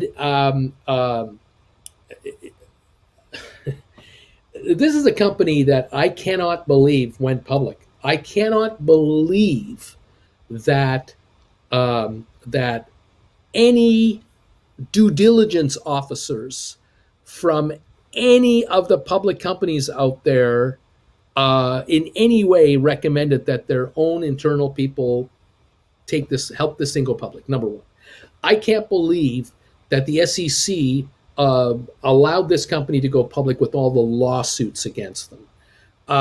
I can't believe that institutions wanted to buy up this stock on the IPO at $38. I can't believe it went to what did it do? $50 to $70 on the aftermarket? It was stupid. I can't believe it did that. But I can believe that the shares will come off and have come off because of everything I've said already. They don't deserve to be a publicly traded company. They're incapable. I don't think the senior management of this company are capable of qualified. They're not qualified to run this company. I don't think wrong. Everything is what's wrong. It's not just one thing. There's a million things with this thing. And it's not going to go away. There's going to be more and more issues. They're great at creating a platform. Oh, they're great at doing that. They're great at creating a brokerage deal to trade stock, order flow and all that. Oh, they're good at that. But they're not good at making money. They can't make a profit. Their strategy was to grow their business with millions of clients, to make money from millions of clients, offering all kinds of added services to their existing business. And it's not working. They're not getting more business than the free business they're giving away. The best thing to happen to Robinhood would be, believe it or not, if the SEC were to outlaw pay-per-order flow and would allow Robinhoods and Fidelities and TD Ameritrades and everybody else to charge a minimum price for transactions. That would be the best thing for Robinhood. Believe it or not, they'd make money. What I would see happening, my personal guess, is that all these guys would just do a flat monthly fee based on your account size. So if you have an account under $1,000, they'll charge you $15 a month. If you have an account, say $1,000 to $5,000, they'll charge you $12.50 a month. And if you have an account of $5,000 to $25,000, they'll charge you $9.99 a month. And if you've got an account over $25,000, it's free, or it's like $4.99 a month. I can see that winning for these guys. I can see that winning. but I don't think the SEC is going to outlaw pay for order flow. I don't know. I did see Goldman Sachs price starting at $18 on Smart Rent, says Cheddar Stacks. Marcus Ungrus is a stock split planned on IBM. Did not know that. I thought it's because expectations missed dipping. There's a stock split coming for IBM in that for every 5 IBM shares you hold, you're going to end up with an additional share of Kendall. You're going to get a Kendall share. So you'll end up with 6 shares, 5 IBM like you have now, plus a new share of Kendall. That's what's going to happen. I don't know what it's going to trade for.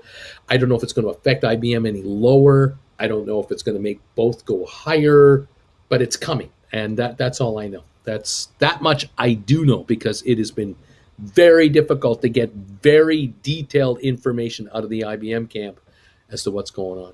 Okay. Any suggestions on ATIP contracts? What do you think about ATIP contracts, Bruce? What should we do? You can buy the 250 contracts, go way out to next year, or you can just buy the stock at 281 a share, because that's a contract that never expires. And this thing is dirt cheap, and it's going to go back to $10, $12. It's going to go there. Not in one day, but it'll go there. Buy this stuff. Okay. Let's see. How do you determine what's a reasonable price for a contract? You see, look at GameStop. All right, the stock's $180 a share right now. All right, 180.53 as I speak to you. All right. So GameStop is $180. Now let's take a look at some contracts on GameStop, because we talk about how juicy the premiums are all the time on GameStop. So let's see if we can take a look at maybe next week's contracts for November, November the 5th, all right? The stock's 180.50. If you were to write a 180 contract right at the money, you would get right now about $8 a contract ballpark. About $8 a contract. That's an $8 premium for 7 days of life. Today, Wednesday, it'll be gone soon. There's Thursday, Friday, so we got 2-3 days this week and 5 days next week. That's 8 days. So for 8 days, you get $8. That's $1 a day. Time premium only, because it's a 80-50. It's a 50 cents in the money. Let's just cut the bull, call it a 180 stock. This is an $8 premium all time. It's time premium. That's all it is. This contract will lose $1 a trading day between now and next Friday if the stock stays at 180 a share. It's a fact. You want to write the 182.50s, you can get about 650 to 1050. You probably get about 750. You want to write the 185s that are 450 out of the money, you can still get about $7 a contract for an 8-day contract. That is incredibly good premiums. That is a really good premium. Now, that's a $180 stock. Now, if you divide the stock by 10 and call it an $18 stock, and you divide the premiums on the contracts by 10, you understand that a 185 now, instead of being a $7 contract, is a 70-cent contract for an $18 stock. So when I talk to you about SoFi trading at $20.25, you can bring in $1.10 on a SoFi contract. See what I'm getting at? Multiply SoFi by 10, $200 stock, $11 contract. It's just as juicy. Percentage-wise, it's very good. The key here is you need to spend $18,000 to buy 100 GameStop shares. Or you can spend $2,000 and buy 100 SoFi shares. 1/9 the amount of money. You follow me? So the SoFi premiums for a $21 contract, just around the money, is just as good as GameStop. It's extremely good. That's a high premium. We're just talking a few weeks out. That's all we're talking about. So, hey, you put up $2,000, buy 100 shares SoFi, write a contract for 2 or 3 weeks out at $21 a share, which is 80 cents higher than it's trading at. You are theoretically offering your stock for $21 plus $1 premium. You're selling for $22. You're buying at 2023, offering at 22. That's a $1.80 gain on a $20 investment. That's 9% on your money, kids. For what, a couple of weeks? What's wrong with that? Tell me what's wrong with making 9% on your money in 2 weeks, 3 weeks. Come on. Tell me. There's nothing wrong with that. Zero. You got 10 grand? Buy 500 SoFi, write 5 contracts. Bring in $550. If you only buy them back for $200, you clear $300. I'm saying you do that again and again and again and again and again every week or two for perpetuity. Just keep doing it. This is what we're doing on GameStop, on SoFi, on AMC. You can start looking at Matterport contracts, perhaps. You might write $20 Matterports. If there's a wall at 20, then write 20s. You can do this with these shares. These shares will pay you to do it. With Rocket Lab, you can write cash secured puts. You can write $20 secured puts on Rocket Lab. Good for, say, February next year, April. You can bring in some nice premiums that way too. You can write puts on SoFi. You can write $20 puts or $25 puts or $18 puts. You can write puts on GameStop if you want, but you got to put up the cash. You have to put up the equal amount of money that it'll cost you to buy the shares under the contract. So if you're prepared to write a $25 put contract on SoFi, you got to put up the $2,500, $2,500 up front to write a put. You want to do it on GameStop at say 160 a share, you got to put up 16 grand. At 180 share, you got to put up 18 grand. You don't have 18 grand to throw around for that. Theoretically, you could buy GameStop maybe on margin. You can perhaps buy GameStop for 10 grand to get 100 shares instead of 18 grand, and then write a call contract against it and bring in, like I said, $1,000 for a week and a half, 2 weeks to bring down that margin you owe to eventually own the stock outright. There's ways to play this. Okay. Oh, wow, I got a terrible fill on Smart Rent. I was not paying attention to the bid ask. I wanted to get in quick. Oh, well. Uncle Bruce, you've been saying every day that as soon as SoFi charter comes through, the price goes up 50%. Why are you advising 70 color calls? I'm saying that in the first week or so of trading after the charter comes through, the potential of SoFi is to go up 50% in value. That is my personal opinion. I still stick with that. I don't know when this is going to happen. I don't know what day this is going to happen. I have no idea if this is happening this week, tomorrow, a month from now, 3 months from now. I can't tell you. But in the meantime, we're here to make money. And I've said it a million times. It doesn't matter if the stock goes up $5 a share, $8 a share, $10 a share. You wake up tomorrow morning and SoFi is at $30. You wrote a $21 call today and it's 30 tomorrow. What? It doesn't matter. You're going to buy the contract back and write a $33 contract good for 3 months, which will bring you more money in cash than the cost of buying back this 21 that you're writing now. The 21 that you're writing now might be trading at $11 tomorrow morning because it went up to $30 a share. You're going to write a $14 contract. You're going to bring in $3 more cash than you spent the 11 to get, and you're going to lift your exercise price to $34. It doesn't matter. The shares go from the 30 range back to the 26 range to kind of calm down a little bit. The $30 contract is out of the money. The $34 contract is out of the money. You're going to see that contract go down to $6, $7. You're going to buy it back there. You're selling it at 14. You're going to buy it at 7. You're going to make money no matter what on these contracts as long as you do the rollovers. That's why we're watching it like this. Don't fear a market taking off on you. It makes no difference. We've watched this happen on GameStop now several times since early this year, where people were writing 170s, it went to 210. They rolled into 220s, it went to 260. They rolled into 280s, it went to 330. They rolled into 380s, it went back to 210. They scored phenomenally with cash returns on contracts because they rolled their way up. They just kept staying ahead of the stock, saying, I dare you to keep coming, keep chasing me, keep chasing me. You can have my stock, but now it's up here. You want it? Oh, it's up here now. You want it? It's up here now. Keep coming after me. Give me the cash on this option market, which is limitless. The amount of money in the options market is limitless. None of you, not one of you watching me, have enough stock to outdo the option traders. You're not rich enough. None of you are. None of you have 5 million shares of GameStop. None of you. So you can't outdo the market. The market has more cash than you'll ever have. And so take advantage of your share. Get your share of this money. It's nothing wrong with it. All right. Okay, I just got 400 shares of Spire for $6. Fingers crossed. There you go. Way to go. $5.99 right there. That's where we're at right now. ATIP 280 down 8. Smart Rent up 60 cents to 12.63. Volume on Smart Rent.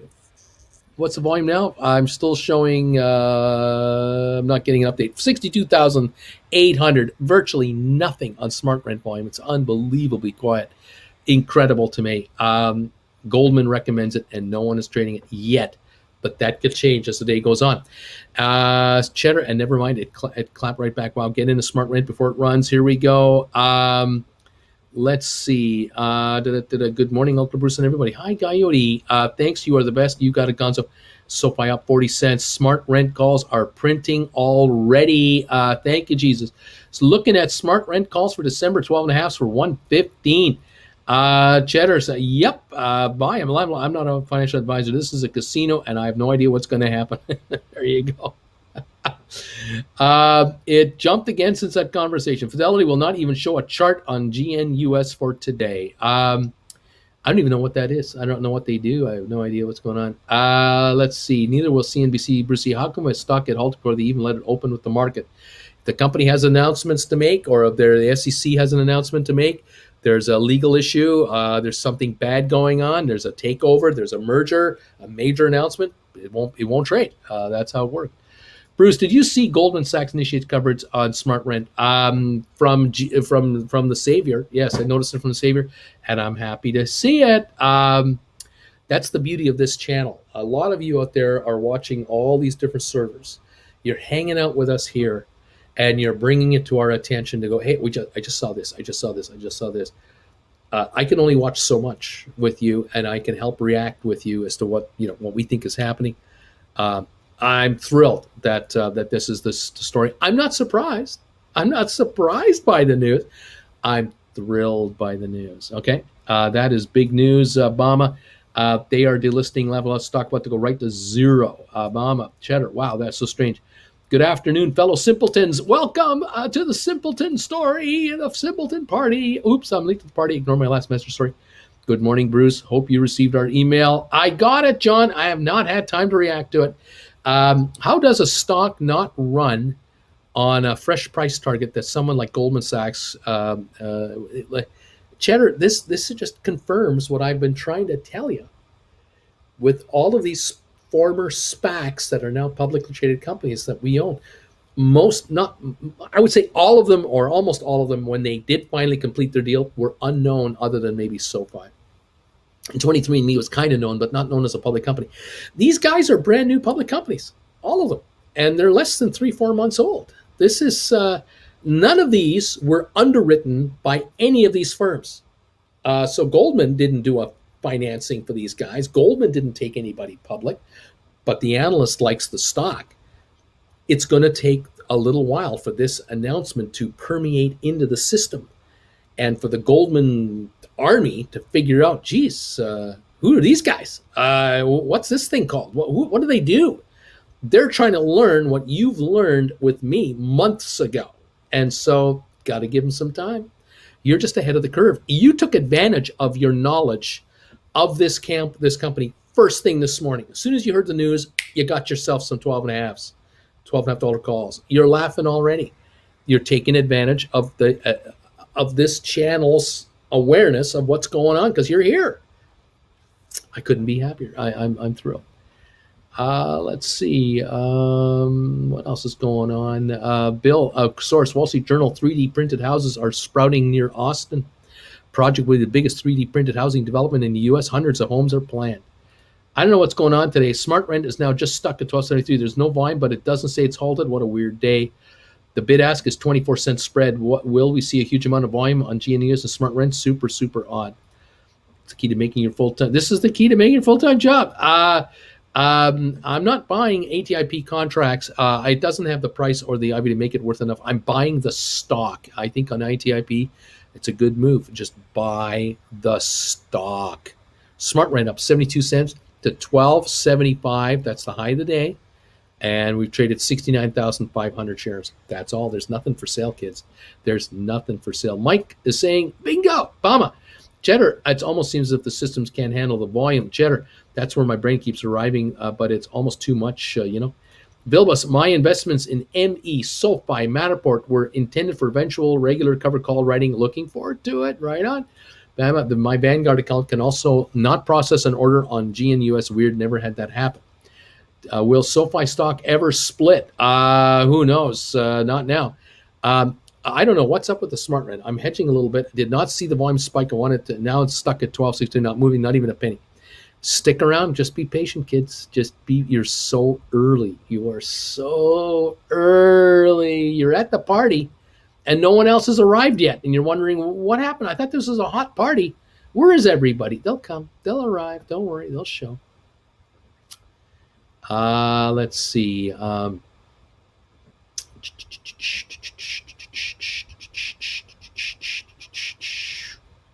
I'm guessing that when SoFi gets the chart of the stock will double, and then there will be profit taking allowing me to roll with the price swings. Yes, I'm calling this SoFi roller coaster day. Right now it's 1976 down 19 cents. Try and figure out the SoFi. It's unbelievable today. Crazy. And let's see.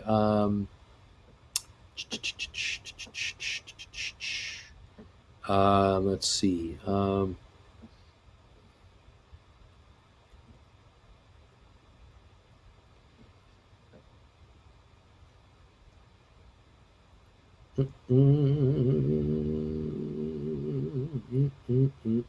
Love the beatboxing, Uncle Bruce.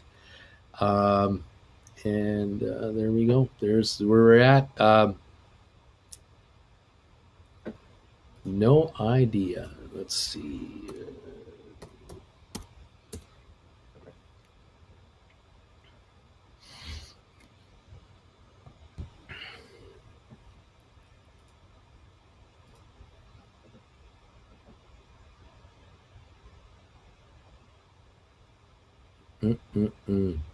This company, GNUS,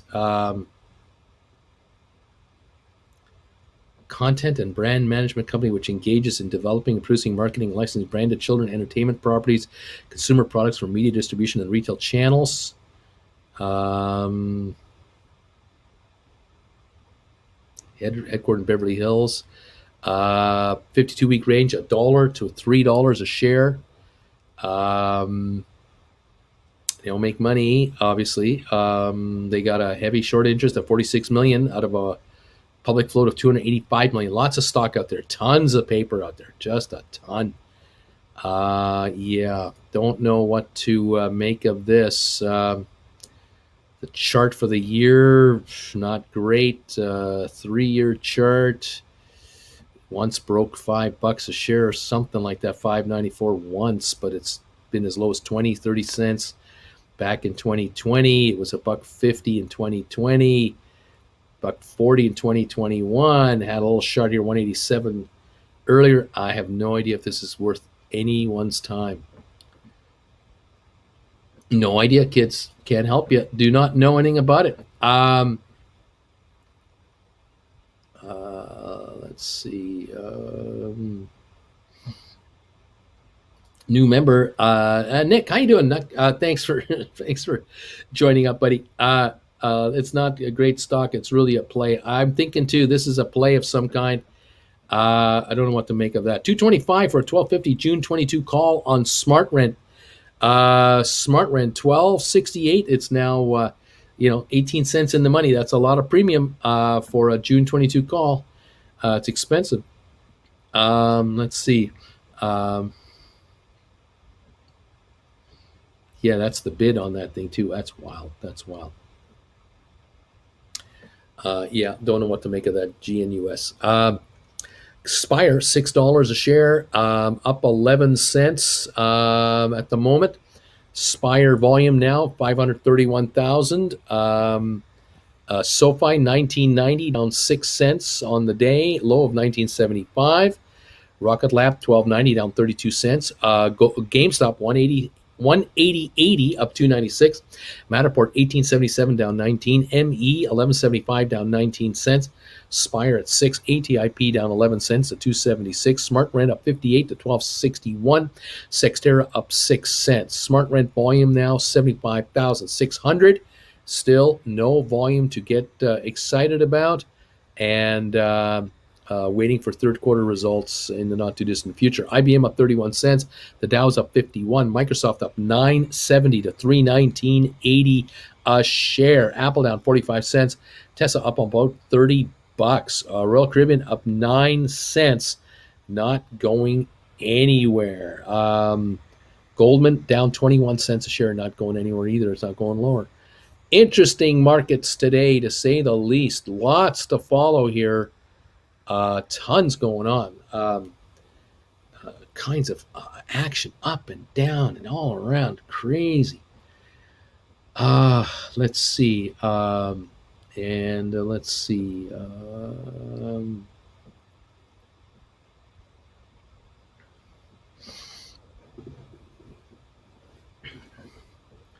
No idea what to make of that stock.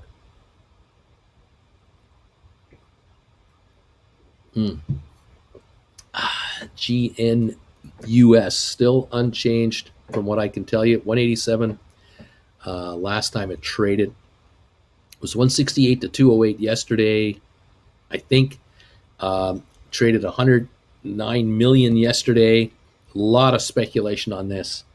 For those of you looking for a speculative stock, this might be it. But boy, are you playing with fire? Yes, you are. Yes, you are indeed. Crazy. Okay. There we go. Thank you, everybody, for being here. Appreciate you popping by to say hi to us and visiting with us today. Thank you for those of you who are subscribing and becoming members of this channel. Thank you. Appreciate that very, very much. 354 thumbs ups. Thank you for that, too. That's a nice number already. Appreciate that. Let's see here. Let's go here. Let's go.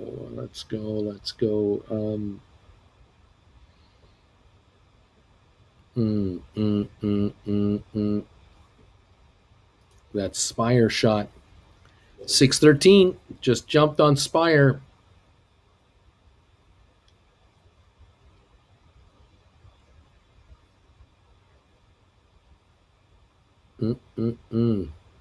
Cheddar is saying GNUS buying WoW unlimited media. Don't know if this will crush the stock. But like I said, this is a complete unknown. I put my money on Smart Rent this morning. Already own GNUS. And Spire and the next 300 can join thanks to Shiba to SoFi. I have no idea what that means. Codes no idea what's going on. Hi, Jen. How are you? Welcome this morning. Nice to have you here. Spire 613. Yes. Is it real or Memorex? I don't know. Yeah, up 24 cents right now on Spire. Go Spire, go. Is what I say. Smart Rent up 69 cents to 1272. Volume on Smart Rent 90,000 shares. Apparently Goldman has put a buy recommendation on it. Very nice. We'll take that. Yeah, baby, we'll take that. Janice, Penny News rumors are buying us something with Disney. Who knows? Deb is saying good morning, Jen. Good morning. Good morning. She's saying, John Anderson. Hello, Jen. Hello, Seminole Winds here. Yeah, hello, Seminole Wind. John Anderson. Seminole There can't Winds. be more than one John Anderson. There's only one John Anderson. There's more. There isn't more than one John Anderson, is there? There's only one. Of course. Yes. We're watching all kinds of weird stuff happen today on this market. I went to school, elementary school, with a family named Anderson, and they were the only Andersons in the city. Yeah. So They're the only one. I'm sure there's only one family. So there's only one. Yeah. There you go. Daniel's here. Daniel Godfrey. Thanks, Daniel, for becoming a YouTube member. Nice. Say hi to Daniel. Good morning, Daniel. Jen is saying good morning to you. Hey, my Jennifer Aniston look-like wife is saying hi to you, buddy. So now here's the question. Is this a controversy?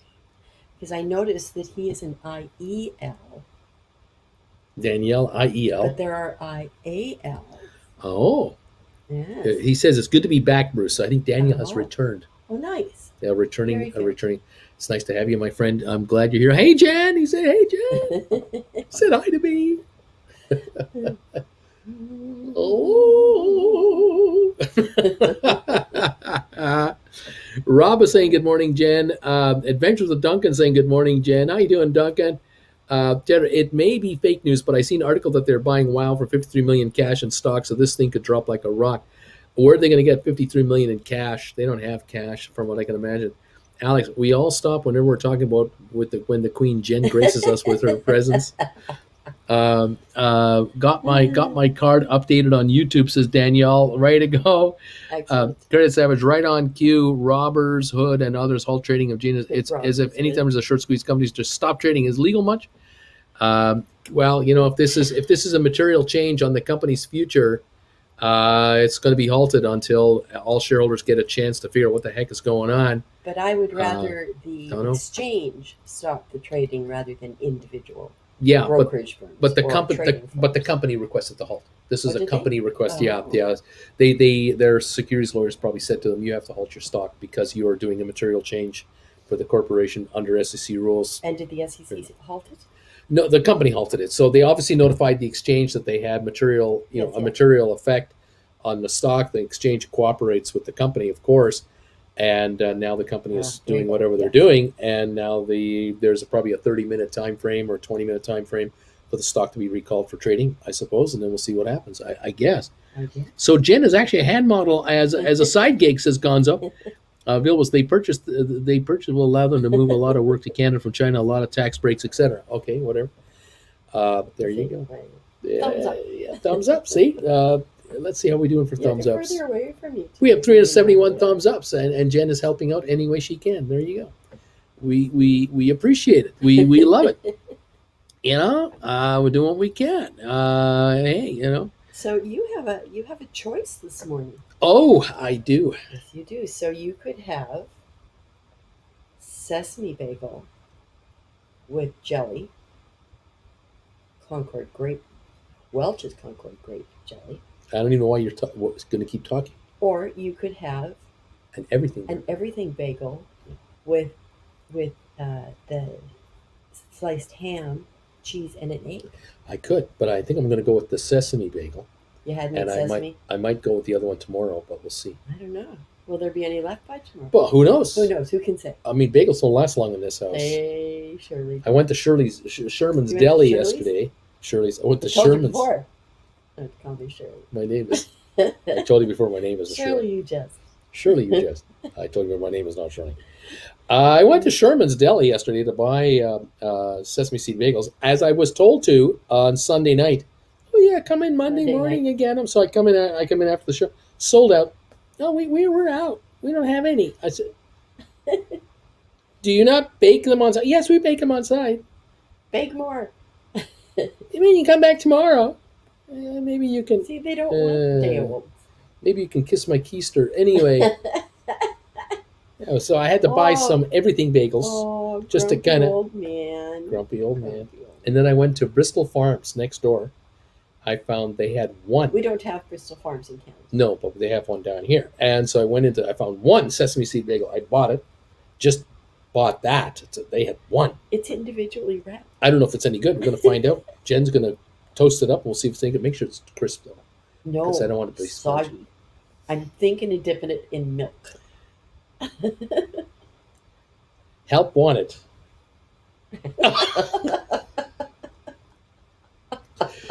Gotta put up a help wanted sign here. I need a bagel. I need a bagel toaster around here. Oh man, Jen, giving me a hard time.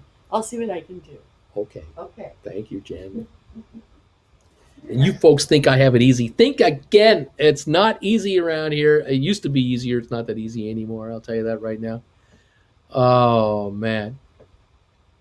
In the next days, you're going to get. I don't know what this means. 2.25 million Shiba in dollars from me. I closed at $60 per million and probably 1-2% from my SoFi gains that I make until the cash out. So big donation is soon incoming. Well, I thank you. I don't know what it means. I don't understand what this is, but thank you. This is wonderful. What I want to know is if the viewer you visited the other day only got to see Jen's hand then too. Did she wear coverings like a Michael Jackson kid or something? And was Bruce really 4'3"? Well, the person that I met had to sign secrecy disclosure forms. We sent in a team of legal people up front because, of course, Jen needs all kinds of legal protection, And we seized all cameras and shut down all security systems. And then we met in a darkened room, and basically we had those shawls over, so as to not reveal our identities. It was all pleasant. It was a wonderful visit, at least for my fans. Big donations, Spir, thank you. You're wonderful. I thank you so much. You're awesome, man. Thank you for talking about this thing, Bruce. There are many better stocks to talk about, but I'm curious to see what happens with this thing. Don't call me Shirley. AB says, I cut my losses on some GameStop calls I had, hoping for some movement yesterday. Dumped it all into 1,000 Spire shares at 589 this morning. 589. Hard to take losses, but good to pick up a deal on Spire. 601 is where it's at. Ori's going, aha. Nicholas, stock markets with Uncle Bruce, sponsored by Sherman Bagels. You'd think that I got to pay full price for those things. Michael Downs, take a peek at the last 30 days of Shiba, Bruce. Tim, at this point, I'm convinced Jen is just a floating hand. I think it'll be between $40 and $50 a share. The long text sounds better. Jen has some of those transparent camouflage. Something suits except for covering her arms. Shiba, AB. So you want to see her. You won't see her. There you go. You want to. After that, I start options. I want to move away most of my stocks to fire. First trade finally. Michael Downs, Gary, Gnow, whatever. Joe, Germans can't supply the bagel demand since you mentioned them on YouTube. And you think that they would have a dozen set aside for me every week as a thank you for the mention. You would think they got 2 locations in the valley. You'd think with all the promo. Mickey Matterport falling off a cliff. What gives? 18.50 down 46 cents. I don't know.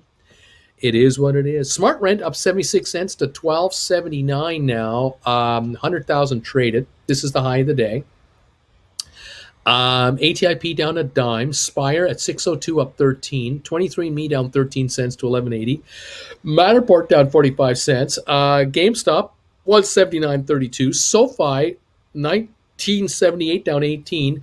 Rocket Lab 12.99 down 23 cents. I'm trying to figure it all out. AMC down 49 cents. Robinhood down $4 to 35.54.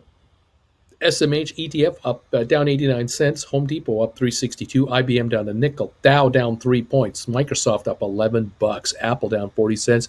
Tesla up almost $33. Royal Caribbean up 44 cents. And Goldman Sachs down $1.29. That's where we're at right here. Hey, Bruce, I'm in and out again today, unfortunately, but I briefly caught earlier how you mentioned you still think Spire is a strong buy. Anything in particular, some reasons as before? Thanks. I'm saying that Spire is a strong buy, and I'm saying that Spire could take an interesting turn here because the shareholder vote for the company they're taking over, Exact Earth, whatever they're called. You know what that thing, Exact Earth. They've got their circular going out. They're having a virtual shareholder meeting to approve and vote for the takeover, Spire buying Exact Earth. The shareholders of Exact Earth are going to get a bunch of cash and 1/10 of a share of Spire for every share they have. Okay, I think it's 250 or 280 Canadian. I can't remember. In any event, what I'm speculating could well take place here is as soon as the Spire deal is done and the dough is transferred to these shareholders, a bunch of these shareholders of Exact Earth are going to probably turn around and buy Spire stock with the cash. Because they had stock in Exact Earth, now they can have stock in Spire and Exact Earth as one unit. So my thinking is that they're going to pick up shares of Spire, except for the thing to remember is that when this deal was announced, Spire was $15 to $18 a share. Now Spire's at $6 a share. So in effect, the buyers of the shares of Spire from Exact Earth can get triple the amount of stock in actual numbers of shares than they could before. It's 1/3 the price because, of course, the shorters have crashed the market down here to $6, even down to 540.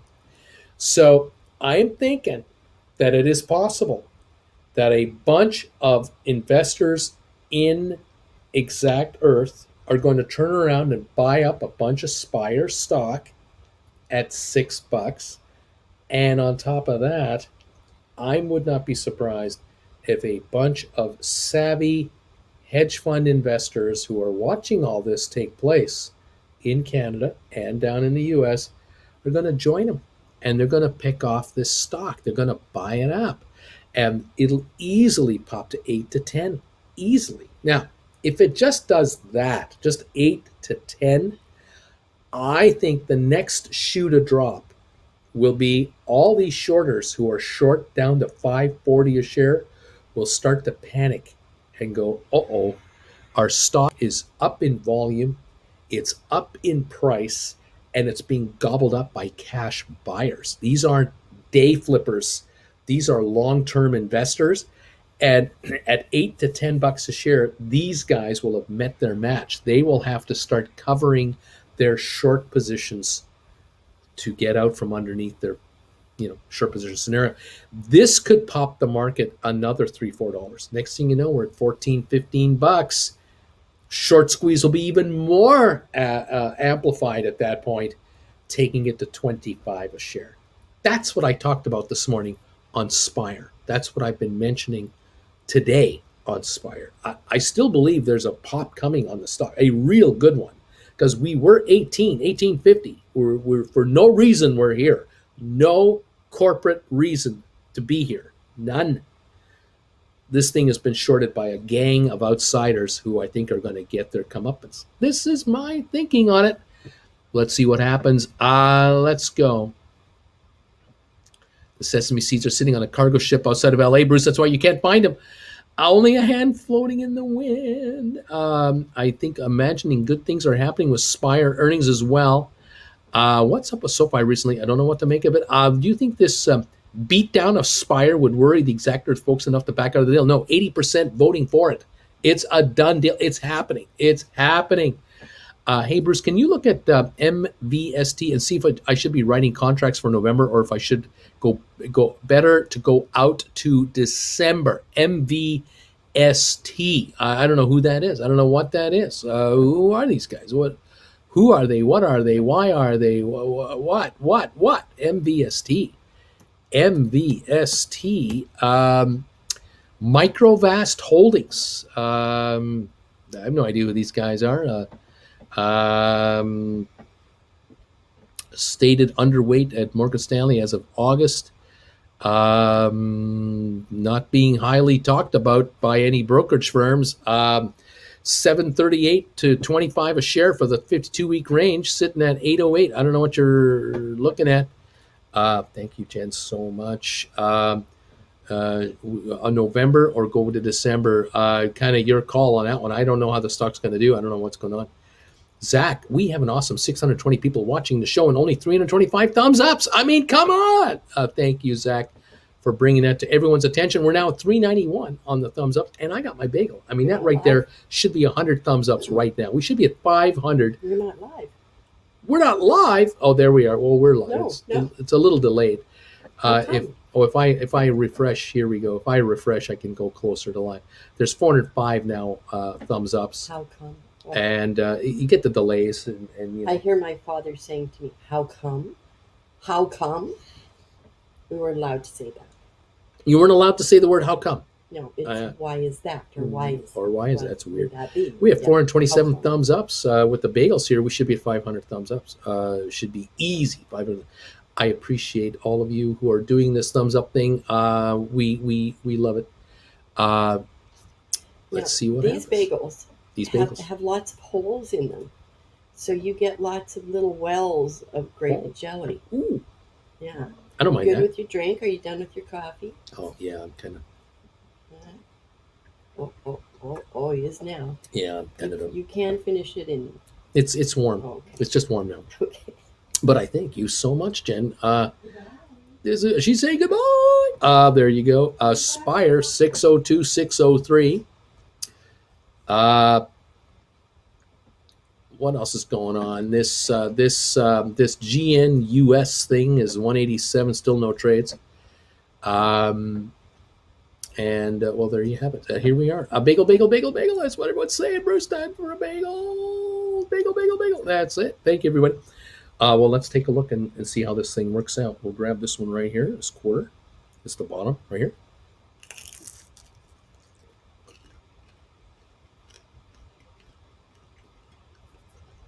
That's pretty good. Mm. Mm.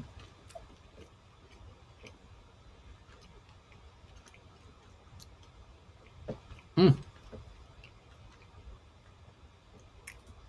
Deutsche Bank adjusts Goldman Sachs price target from 365 to 430.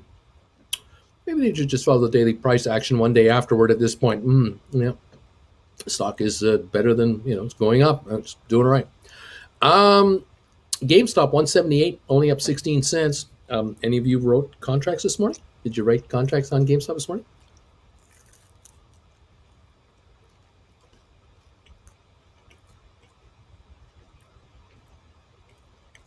Smart rent 1272, just hanging around. This is so good.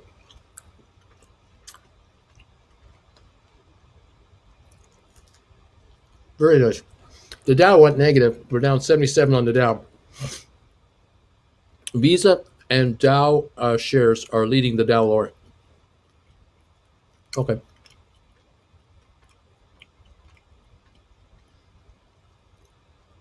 We're down 4 on the S&P. We're up 37 on NASDAQ.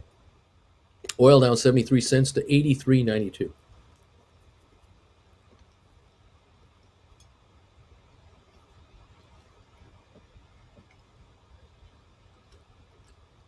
There we are. So good.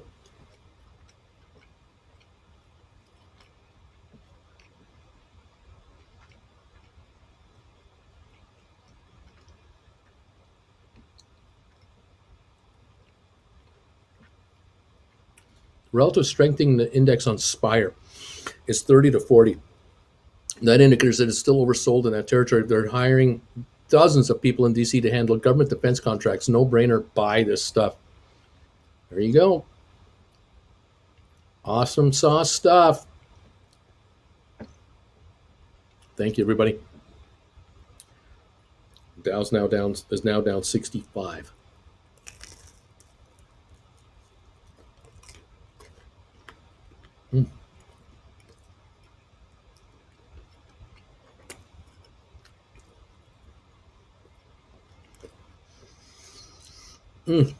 Very good. A very good bagel. Very tasty.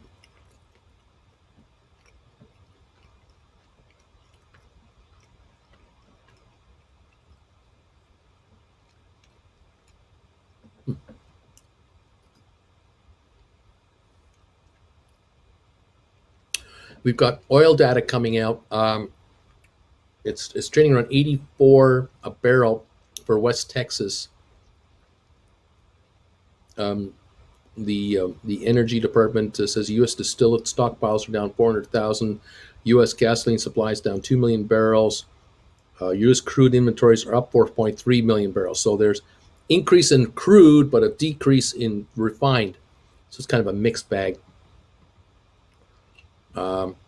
And the Dow holds near record as Microsoft, Coca-Cola rise on earnings, they say, but Visa and the Dow shares, Dow Chemical shares, are holding the Dow back. That's the deal there. Okay.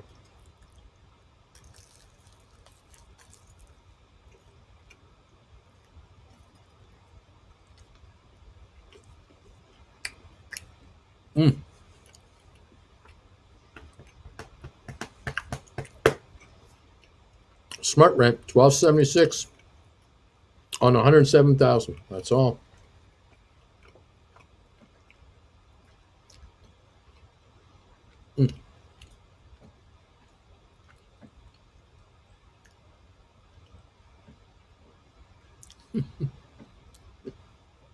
And Nick, thank you, Nick. A super chat today for $20. Thanks, Nick. You're a hell of a guy, man. Thank you.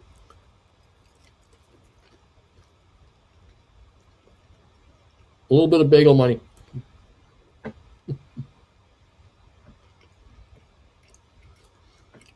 Joe said that I read somewhere that SoFi's dip yesterday was due to an erroneous 13D filing by SoftBank. Wonder if this is true.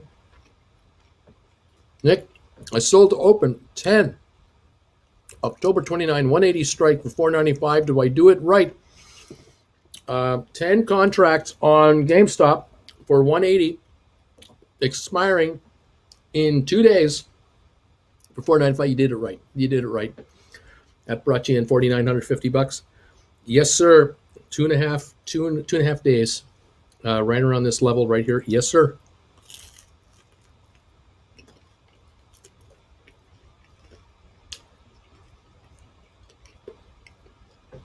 We'll keep an eye on it. GameStop, writing GameStop contracts for this Friday. 180 strike, 495. Easy money.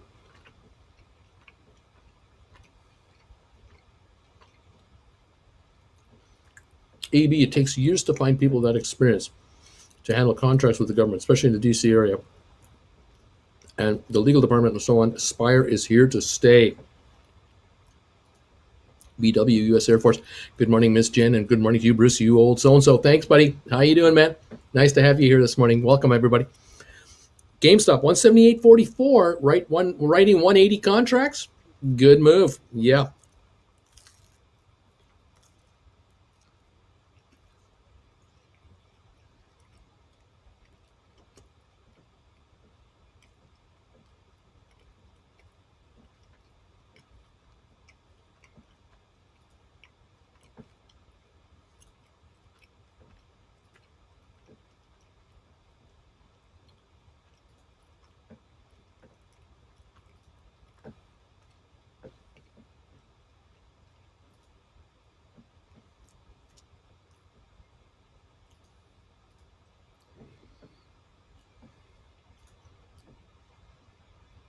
You might be able to buy them back really, really soon for $2 to $3 less. Rob, you're right. If these GameStop shares back off at all, Nick could easily score them back at a cheaper price just this afternoon, like just this morning. One never knows. 177.91 on the stock, only up 7 cents now, and we're just looking at what 210 out of the money now, dying on Friday. That premium will quickly shrink. Absolutely right. That's what it's about. It could be a day trade. It could be a lovely trade for a day or two. It's just I just got to give the market a chance to give you the game. Yeah, I'm looking at that market right now, 360 to 395 already.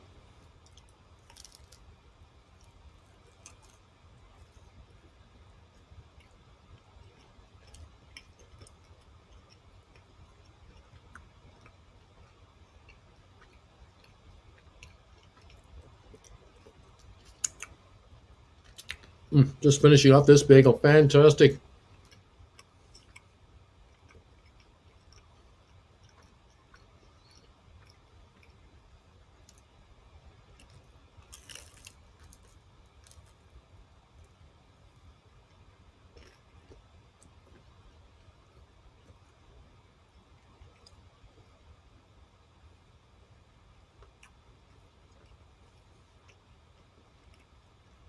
Spire, 604. Smart rent, 1276.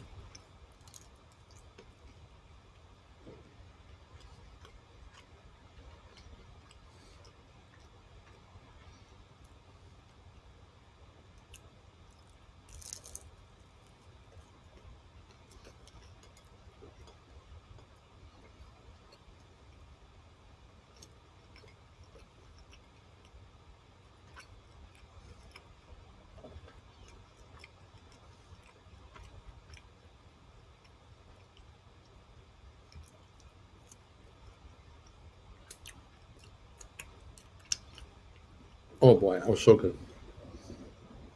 Oh my. Oh my, wonderful.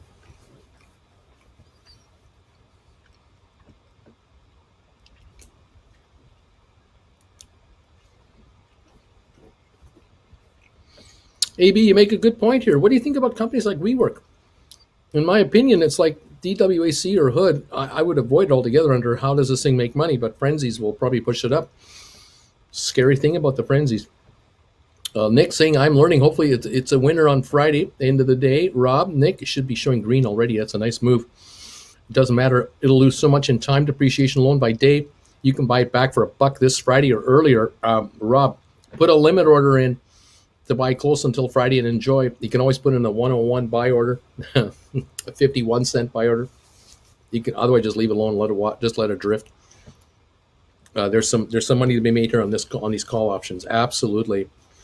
If you can write call options on something like GameStop for almost $5 a contract, where they're at the money with only 3 days left to go, you do it. You take advantage of this deal, and you score this cash. Absolutely. I mean, if you can buy them back for $3 less than you sold them for, $300 a contract, 5 times, 10 times, $3,000, man. That's easy money. Bama Babe, GNUS to buy WoW for $53 million. It's a Toronto-based company. Brad, Uncle Bruce, any word on what Spire's financials look like? They have any money in the bank, or they make any profits? Okay. Don't have the financials at this point. They're coming. Apparently, they're coming out in the next 2 weeks, like really soon. So just stand by, my friend. I think they're sitting on some cash. Pretty sure they got lots of cash, and they have availability, I think, to a lot more if they want it. 603 last trade, up 14 cents on Spire right now. Right on.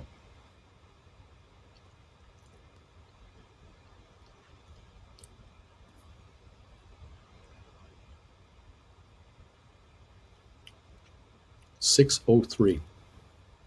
Smart Rent 1274, up 72 cents on 108,000 volume roughly. This is about the high of the day on the stock. Rocket Lab down 26, SoFi down 16. GameStop is up only 16 cents, 4 to 16 cents. Matterport down 39. ME down 27. Spire up 11. ATIP down 11. Smart Rent up 72. Sixtera up a dime. Robinhood down 354 to 3605. IBM down 52 cents. The Dow's down 78. Microsoft up $14 to $324. Apple down 40 cents. Tesla up $40 to $1,059. Royal Caribbean up only 3 cents right now. Okay. Spire will release third quarter results November 10th, same day as SoFi. And I think both companies have a scheduled conference calls as well on the same day, if I'm not mistaken. Hey, thanks for the good explanation earlier on selling SoFi covered calls. Just sold some 21s expiring next week. Right on, man. Right on. Okay, good stuff. I found it categorically insane that WeWork came back to be listed. It was literally a real estate scam to allow one guy to sublet primo properties around the globe at exorbitant rates and pocket it. Yep, it's unbelievable. Again, I just amazed at some of these companies, how they go public. Their business plans are so suspect. You wonder.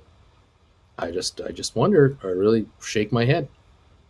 Spire 605 again. High today 616 on Spire today. Right now 605 on the day. Okay.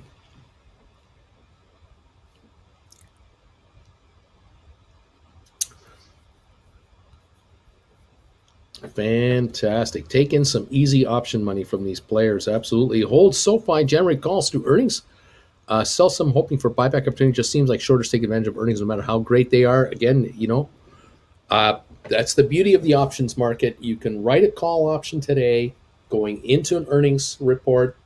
The stock backs off. You'll buy the contract back for next to nothing. Say thank you for the return. That's nice insurance against holding your stock, since you're going to hold the stock long term anyway. You're not going to get rid of the stock.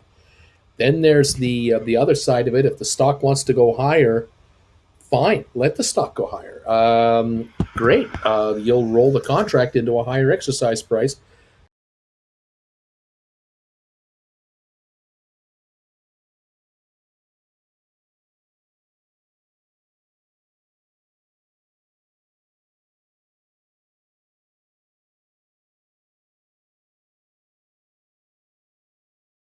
I hit the wrong button and it shut me down for a second. Here we go. So, no big deal. If the stock wants to go higher, fine, let the stock go higher. You'll roll over. Stock goes lower, you'll buy your contract back for next to nothing. Thank you very much. Um, and there you go. Genesis Live, GNUS is trading 218. It's up. Yeah, it's up 31 cents. No, it's up three. What is it? Yeah, it's up 31 cents to 218 right now at the moment. GNUS is trading at 218.75. Initial trade, from what I can tell you. Yeah,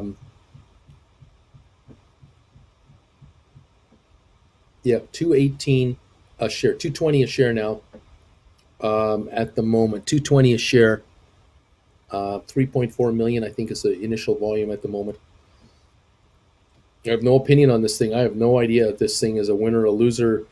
They are cash rich, cash poor, got anything going. They're now 207. No idea what the deal is with this thing. A high of 232, low of 193, now 207 on the stock right now. That's what I'm showing on it. And let's see, Bueller. I got my 192 shares. What's your positive thoughts about DWAC? There are no positive thoughts. No positive thoughts. Just run for the hills. Avoid like the plague. 204 on GNUS now. 203 on GNUS. This DWAC thing is 61.91 up 284 on 13 million. Looks like the volume is drying up on it. That's bad news. It's going to have to trade 50 million a day to hold this. Doesn't trade 50 million, it's going to give up some more, another 20, 30 bucks a share here. My opinion on it. Wow. Thank you, Gabriel. I got it. Thanks, buddy. Let's see here. GNUS now 191, up 4 cents at the moment. GNUS 191, 192. Okay.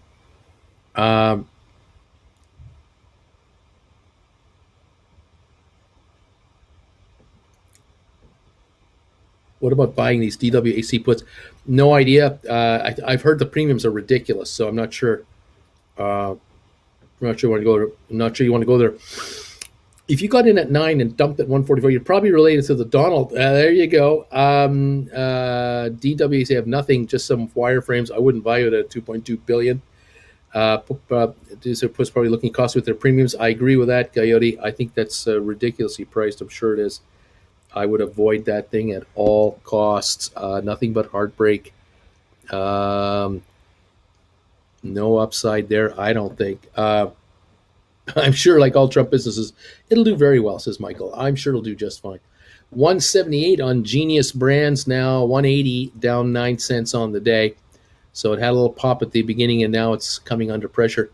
People are getting out. 178 now on that stock, 177 coming off. 173, it's falling quick. Again, I don't know who this is. I don't know what it is. People were mentioning it like crazy on the channel this morning, but I'd avoid this thing. First call sold on ME, $15. So you did call at 50. Okay, right on. Yeah, you could do that. See what happens. No reselling. Just because it was held this morning, we were trying to understand why. Uncle Bruce, you could have bought at 13. It was talked about on Reddit, etc. Nice says thanks. Way to go, nice. Yeah, let's hope it works out for you. Spire 602, ATIP down 11, Smart Rent at 1264, Matterport 1853, GameStop 178.96 up a $1.12, a SoFi down 14 cents. at the moment. That's where we're at right now, guys. Some news with the company, but no one said what. They deliberately halted it. Zach, looks like a cartoon and comic type network entertainment company. Stock now 172 a share at the moment, and the high low on it now 170, 162 for the low, 232 for the high. Now at 170 on over 15 million shares traded at the moment. That's where we're at. 172 a share. Whew. Microsoft up $14. What a day.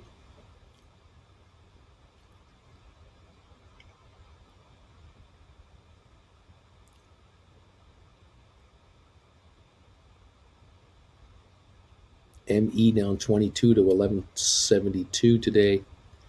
Matterport 1850 down 46 cents.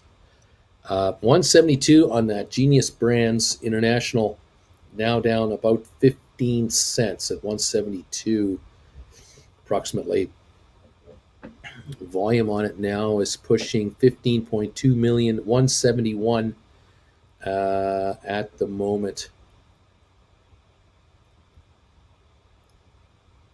All right, there you go. Okay.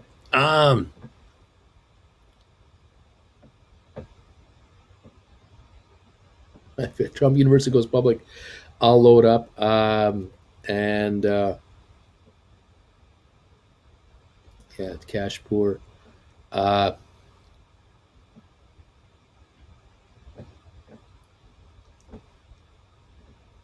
just got back from applying for my first passport. Nice going there. Nice. Let's see.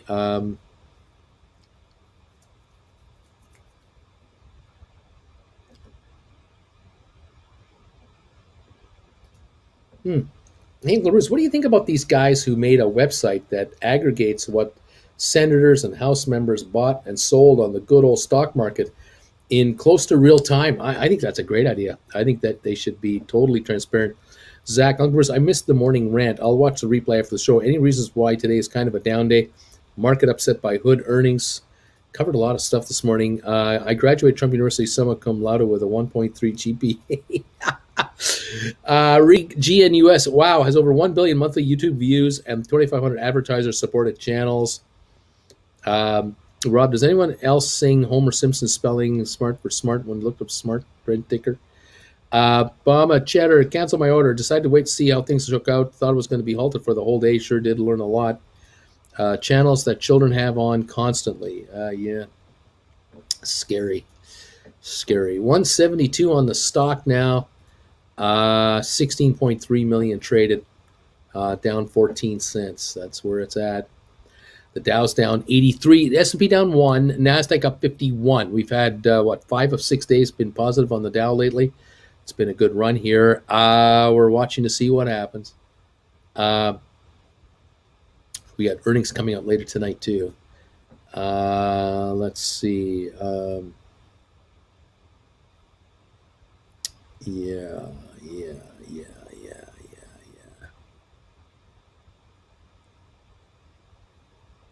Hmm.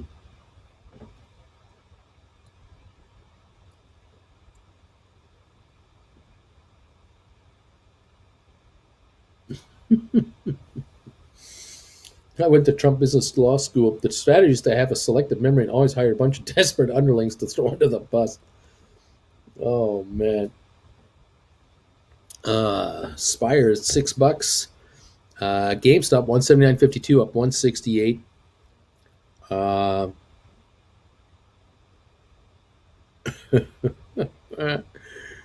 Smart Rent 12.69. SoFi still down 12 cents.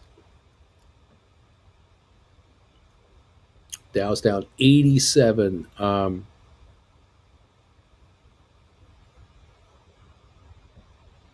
Oil still down $1.48 to 83.17. So oil is definitely catching some resistance here. Michael, you take care, buddy. The content they have is awesome, and the kids love it. My kids love it. It's just been a highly diluted company to raise cash and buy out other companies. Spire needs more volume. I hear you there, Rob.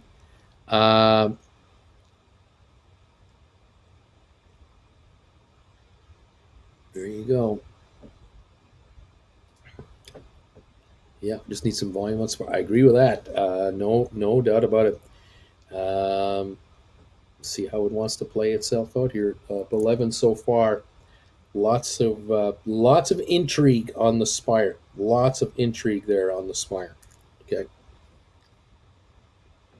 Let's see.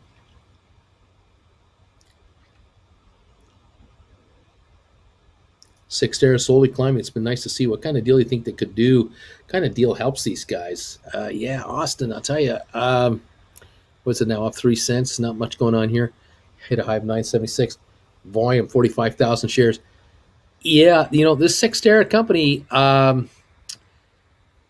I just get the vibe that they're either going to acquire an existing um, uh, group of what we call server farm operators. They might acquire 20 server farms from company A, B, C. They might acquire 5 here or 2 there. I could see them signing a deal.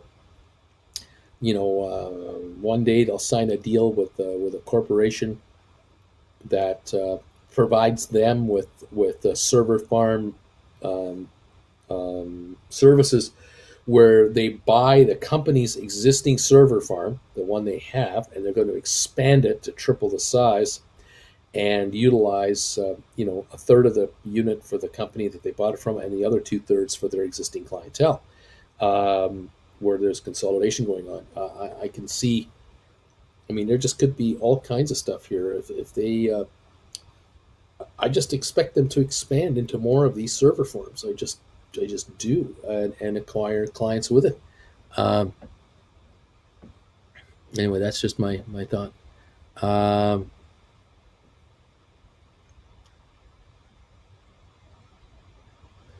anyway, we'll see what's going on.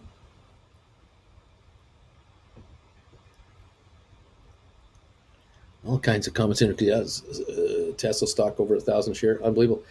Yeah, Sixtera. If they want to buy a bunch of server farms and they need 500 million to do it, I think they're a phone call away from getting it. I bet you they can borrow money for 1.5%, buy existing server farms, add them to their existing system. They might be after server farms from private companies and put them into their public vehicle, and use the public vehicle, the capacity of the public vehicle to raise cash to acquire these things. This could well be going on. There could be all kinds of stuff going on here. But I don't know. I don't know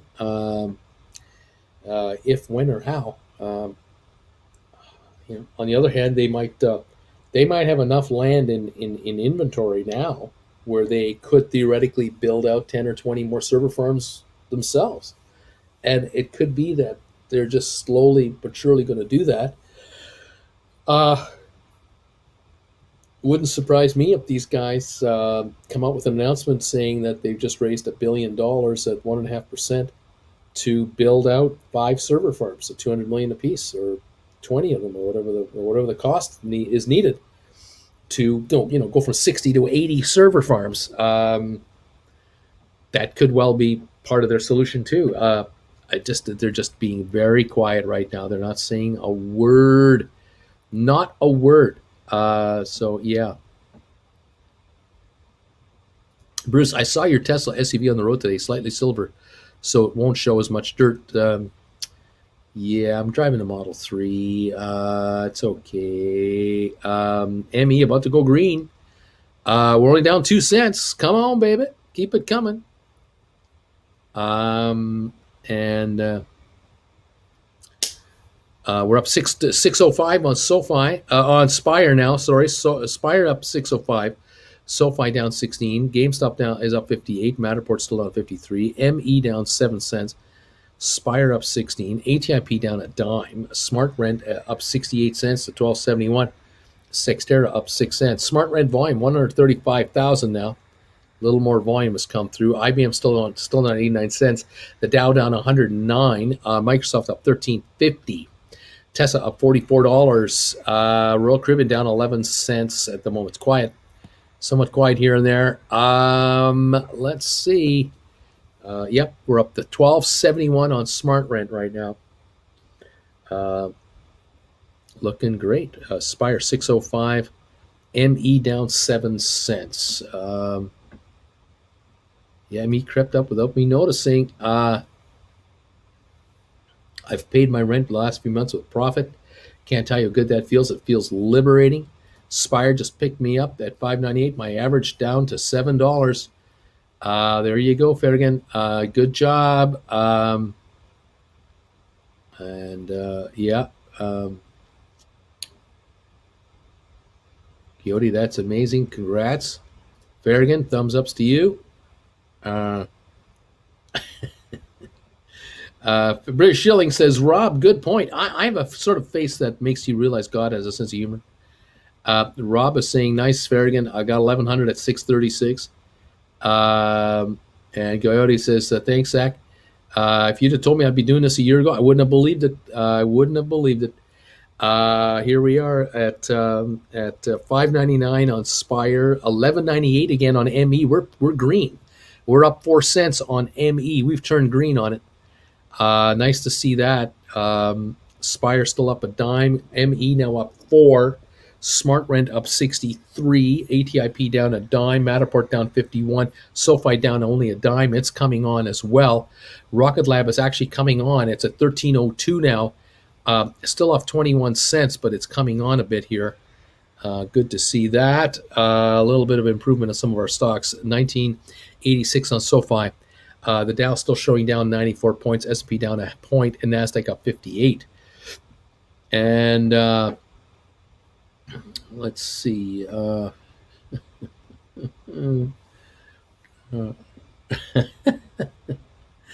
Too much fun. ME at $12, up 6 cents. That might be the high of the day on ME. 1202 here, right at this level. 1.2 million traded, so a little bit of volume coming in on ME, a little bit of movement. Spire back up to 6. Volume now 830,000 on Spire. Smart Rent 1266. SoFi down 11 to 1985. The volume 6.1 million. Rocket Lab 1301. Volume 615,000. Okay.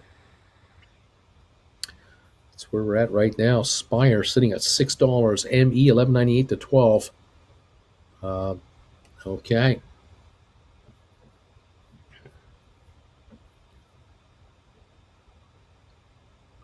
Erico, Bruce, it has to be the best feeling to see your viewers growing into successful asset managers in their own right. Some of these success trade stories must make you feel good. I hope you don't leave us.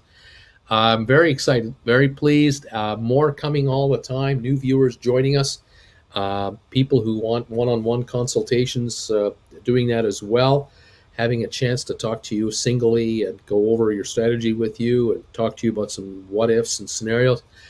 Very, very good. And also a lot of you watching these classes that I put up on the stockmarketswithbruce.ca website. Fantastic. You're really figuring this stuff out, and I'm happy.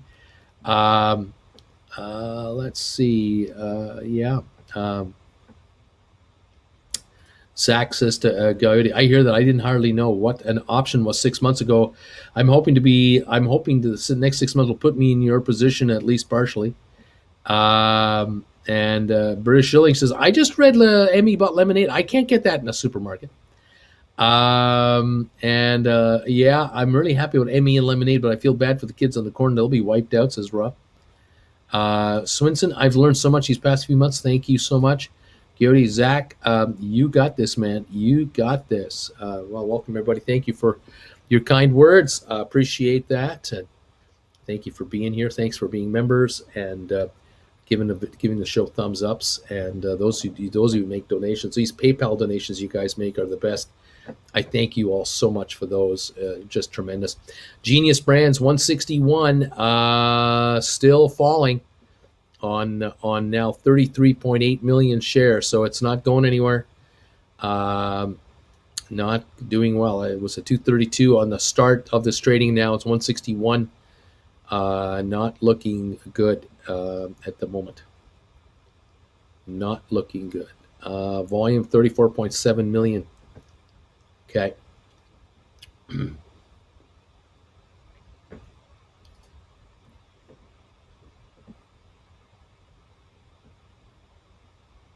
I'm going to break the refresh button on Spire. We can start a peer group and learn from each other.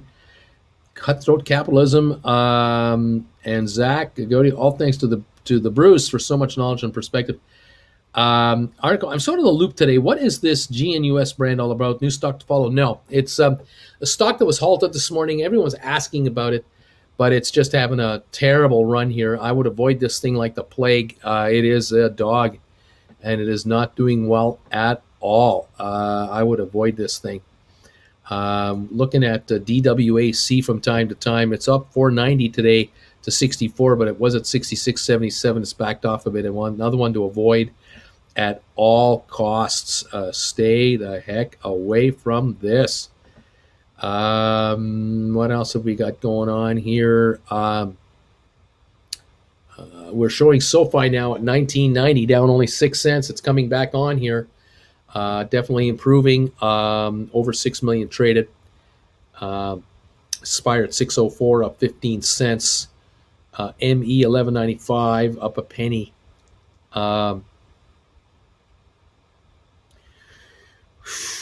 Watching these markets. Let's see here. We plan to distribute the unlicensed beverage stand business. Our valuation is $90 billion.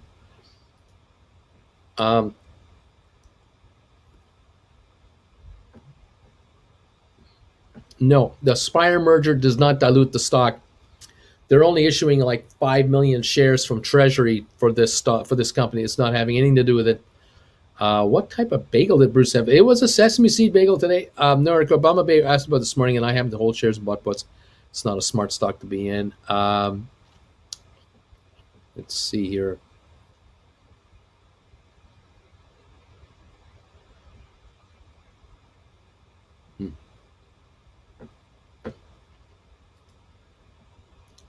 Thank you, everybody, for coming around and hanging out here. Yeah, the Dow now down 94, still falling. And S&P is only up a point. And the NASDAQ is up 69. Oil at 83.23, down $1.42. Whew.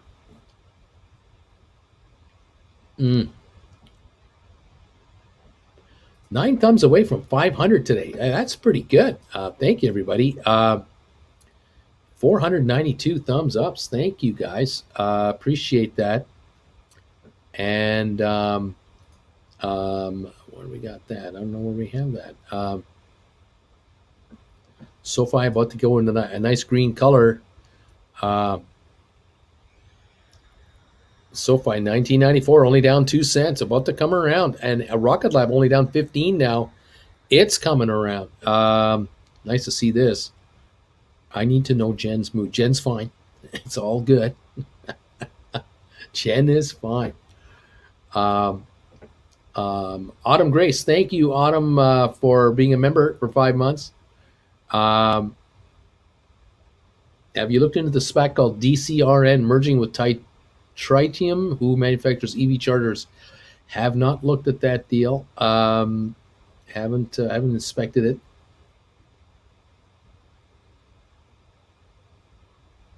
Okay, thank you for becoming a new member.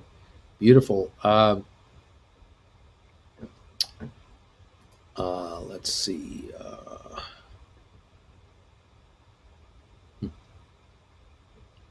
Mirko, you take care, buddy. And she's green. SoFi up 3 cents. There you go. ME up 3 cents. Spire up 14. Smart Rent up 64. It was grape jelly today. Bruce, I will pay you to personally glance at PSFE and give an assessment. Just name your price. PSFE.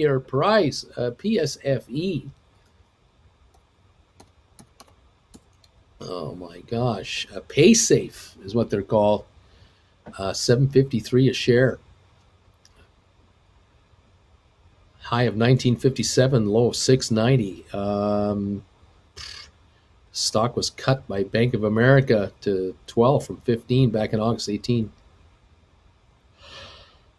Oh, oh, excuse me. Mm,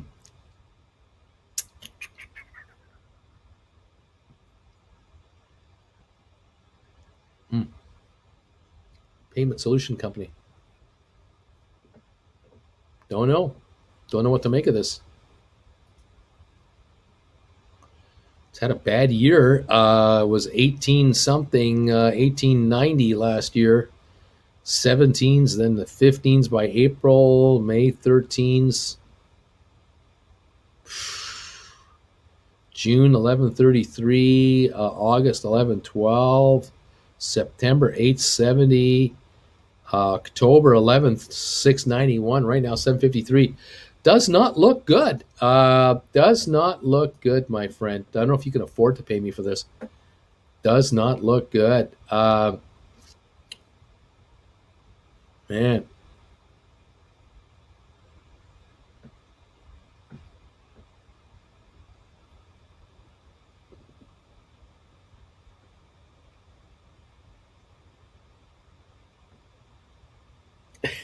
Wait, Bruce, name your price first. Uh,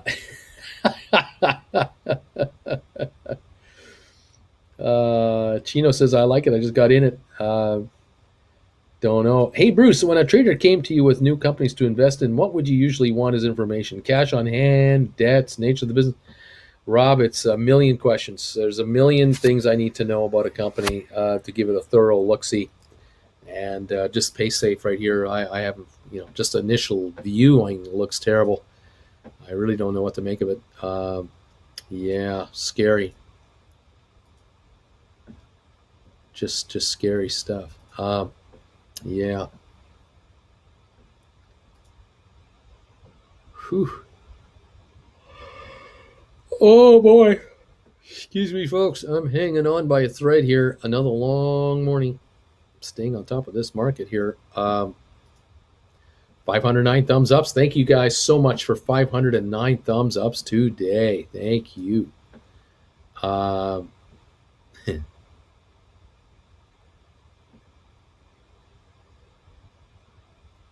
mm, mm, mm, mm, mm, mm, mm, mm.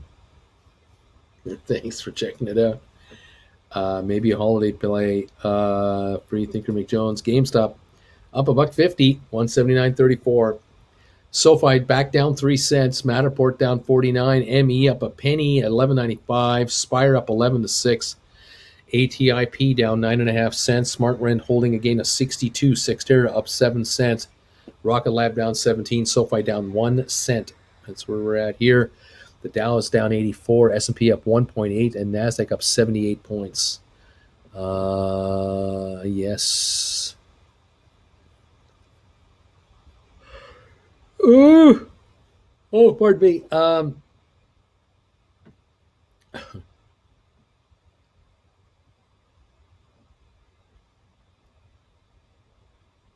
want to invest in a Tesla tequila decanter. It's the only thing Tesla I can afford. Oh man. GameStop 179.03 up 119. Yeah. SoFi down a penny right now. ME up 3 pennies. Spire up 9. ATIP down 9.5 cents. Smart Rent 12.67 right here is where we're at.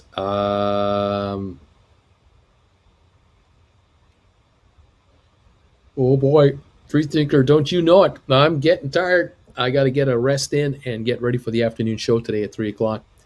See what's going on this afternoon.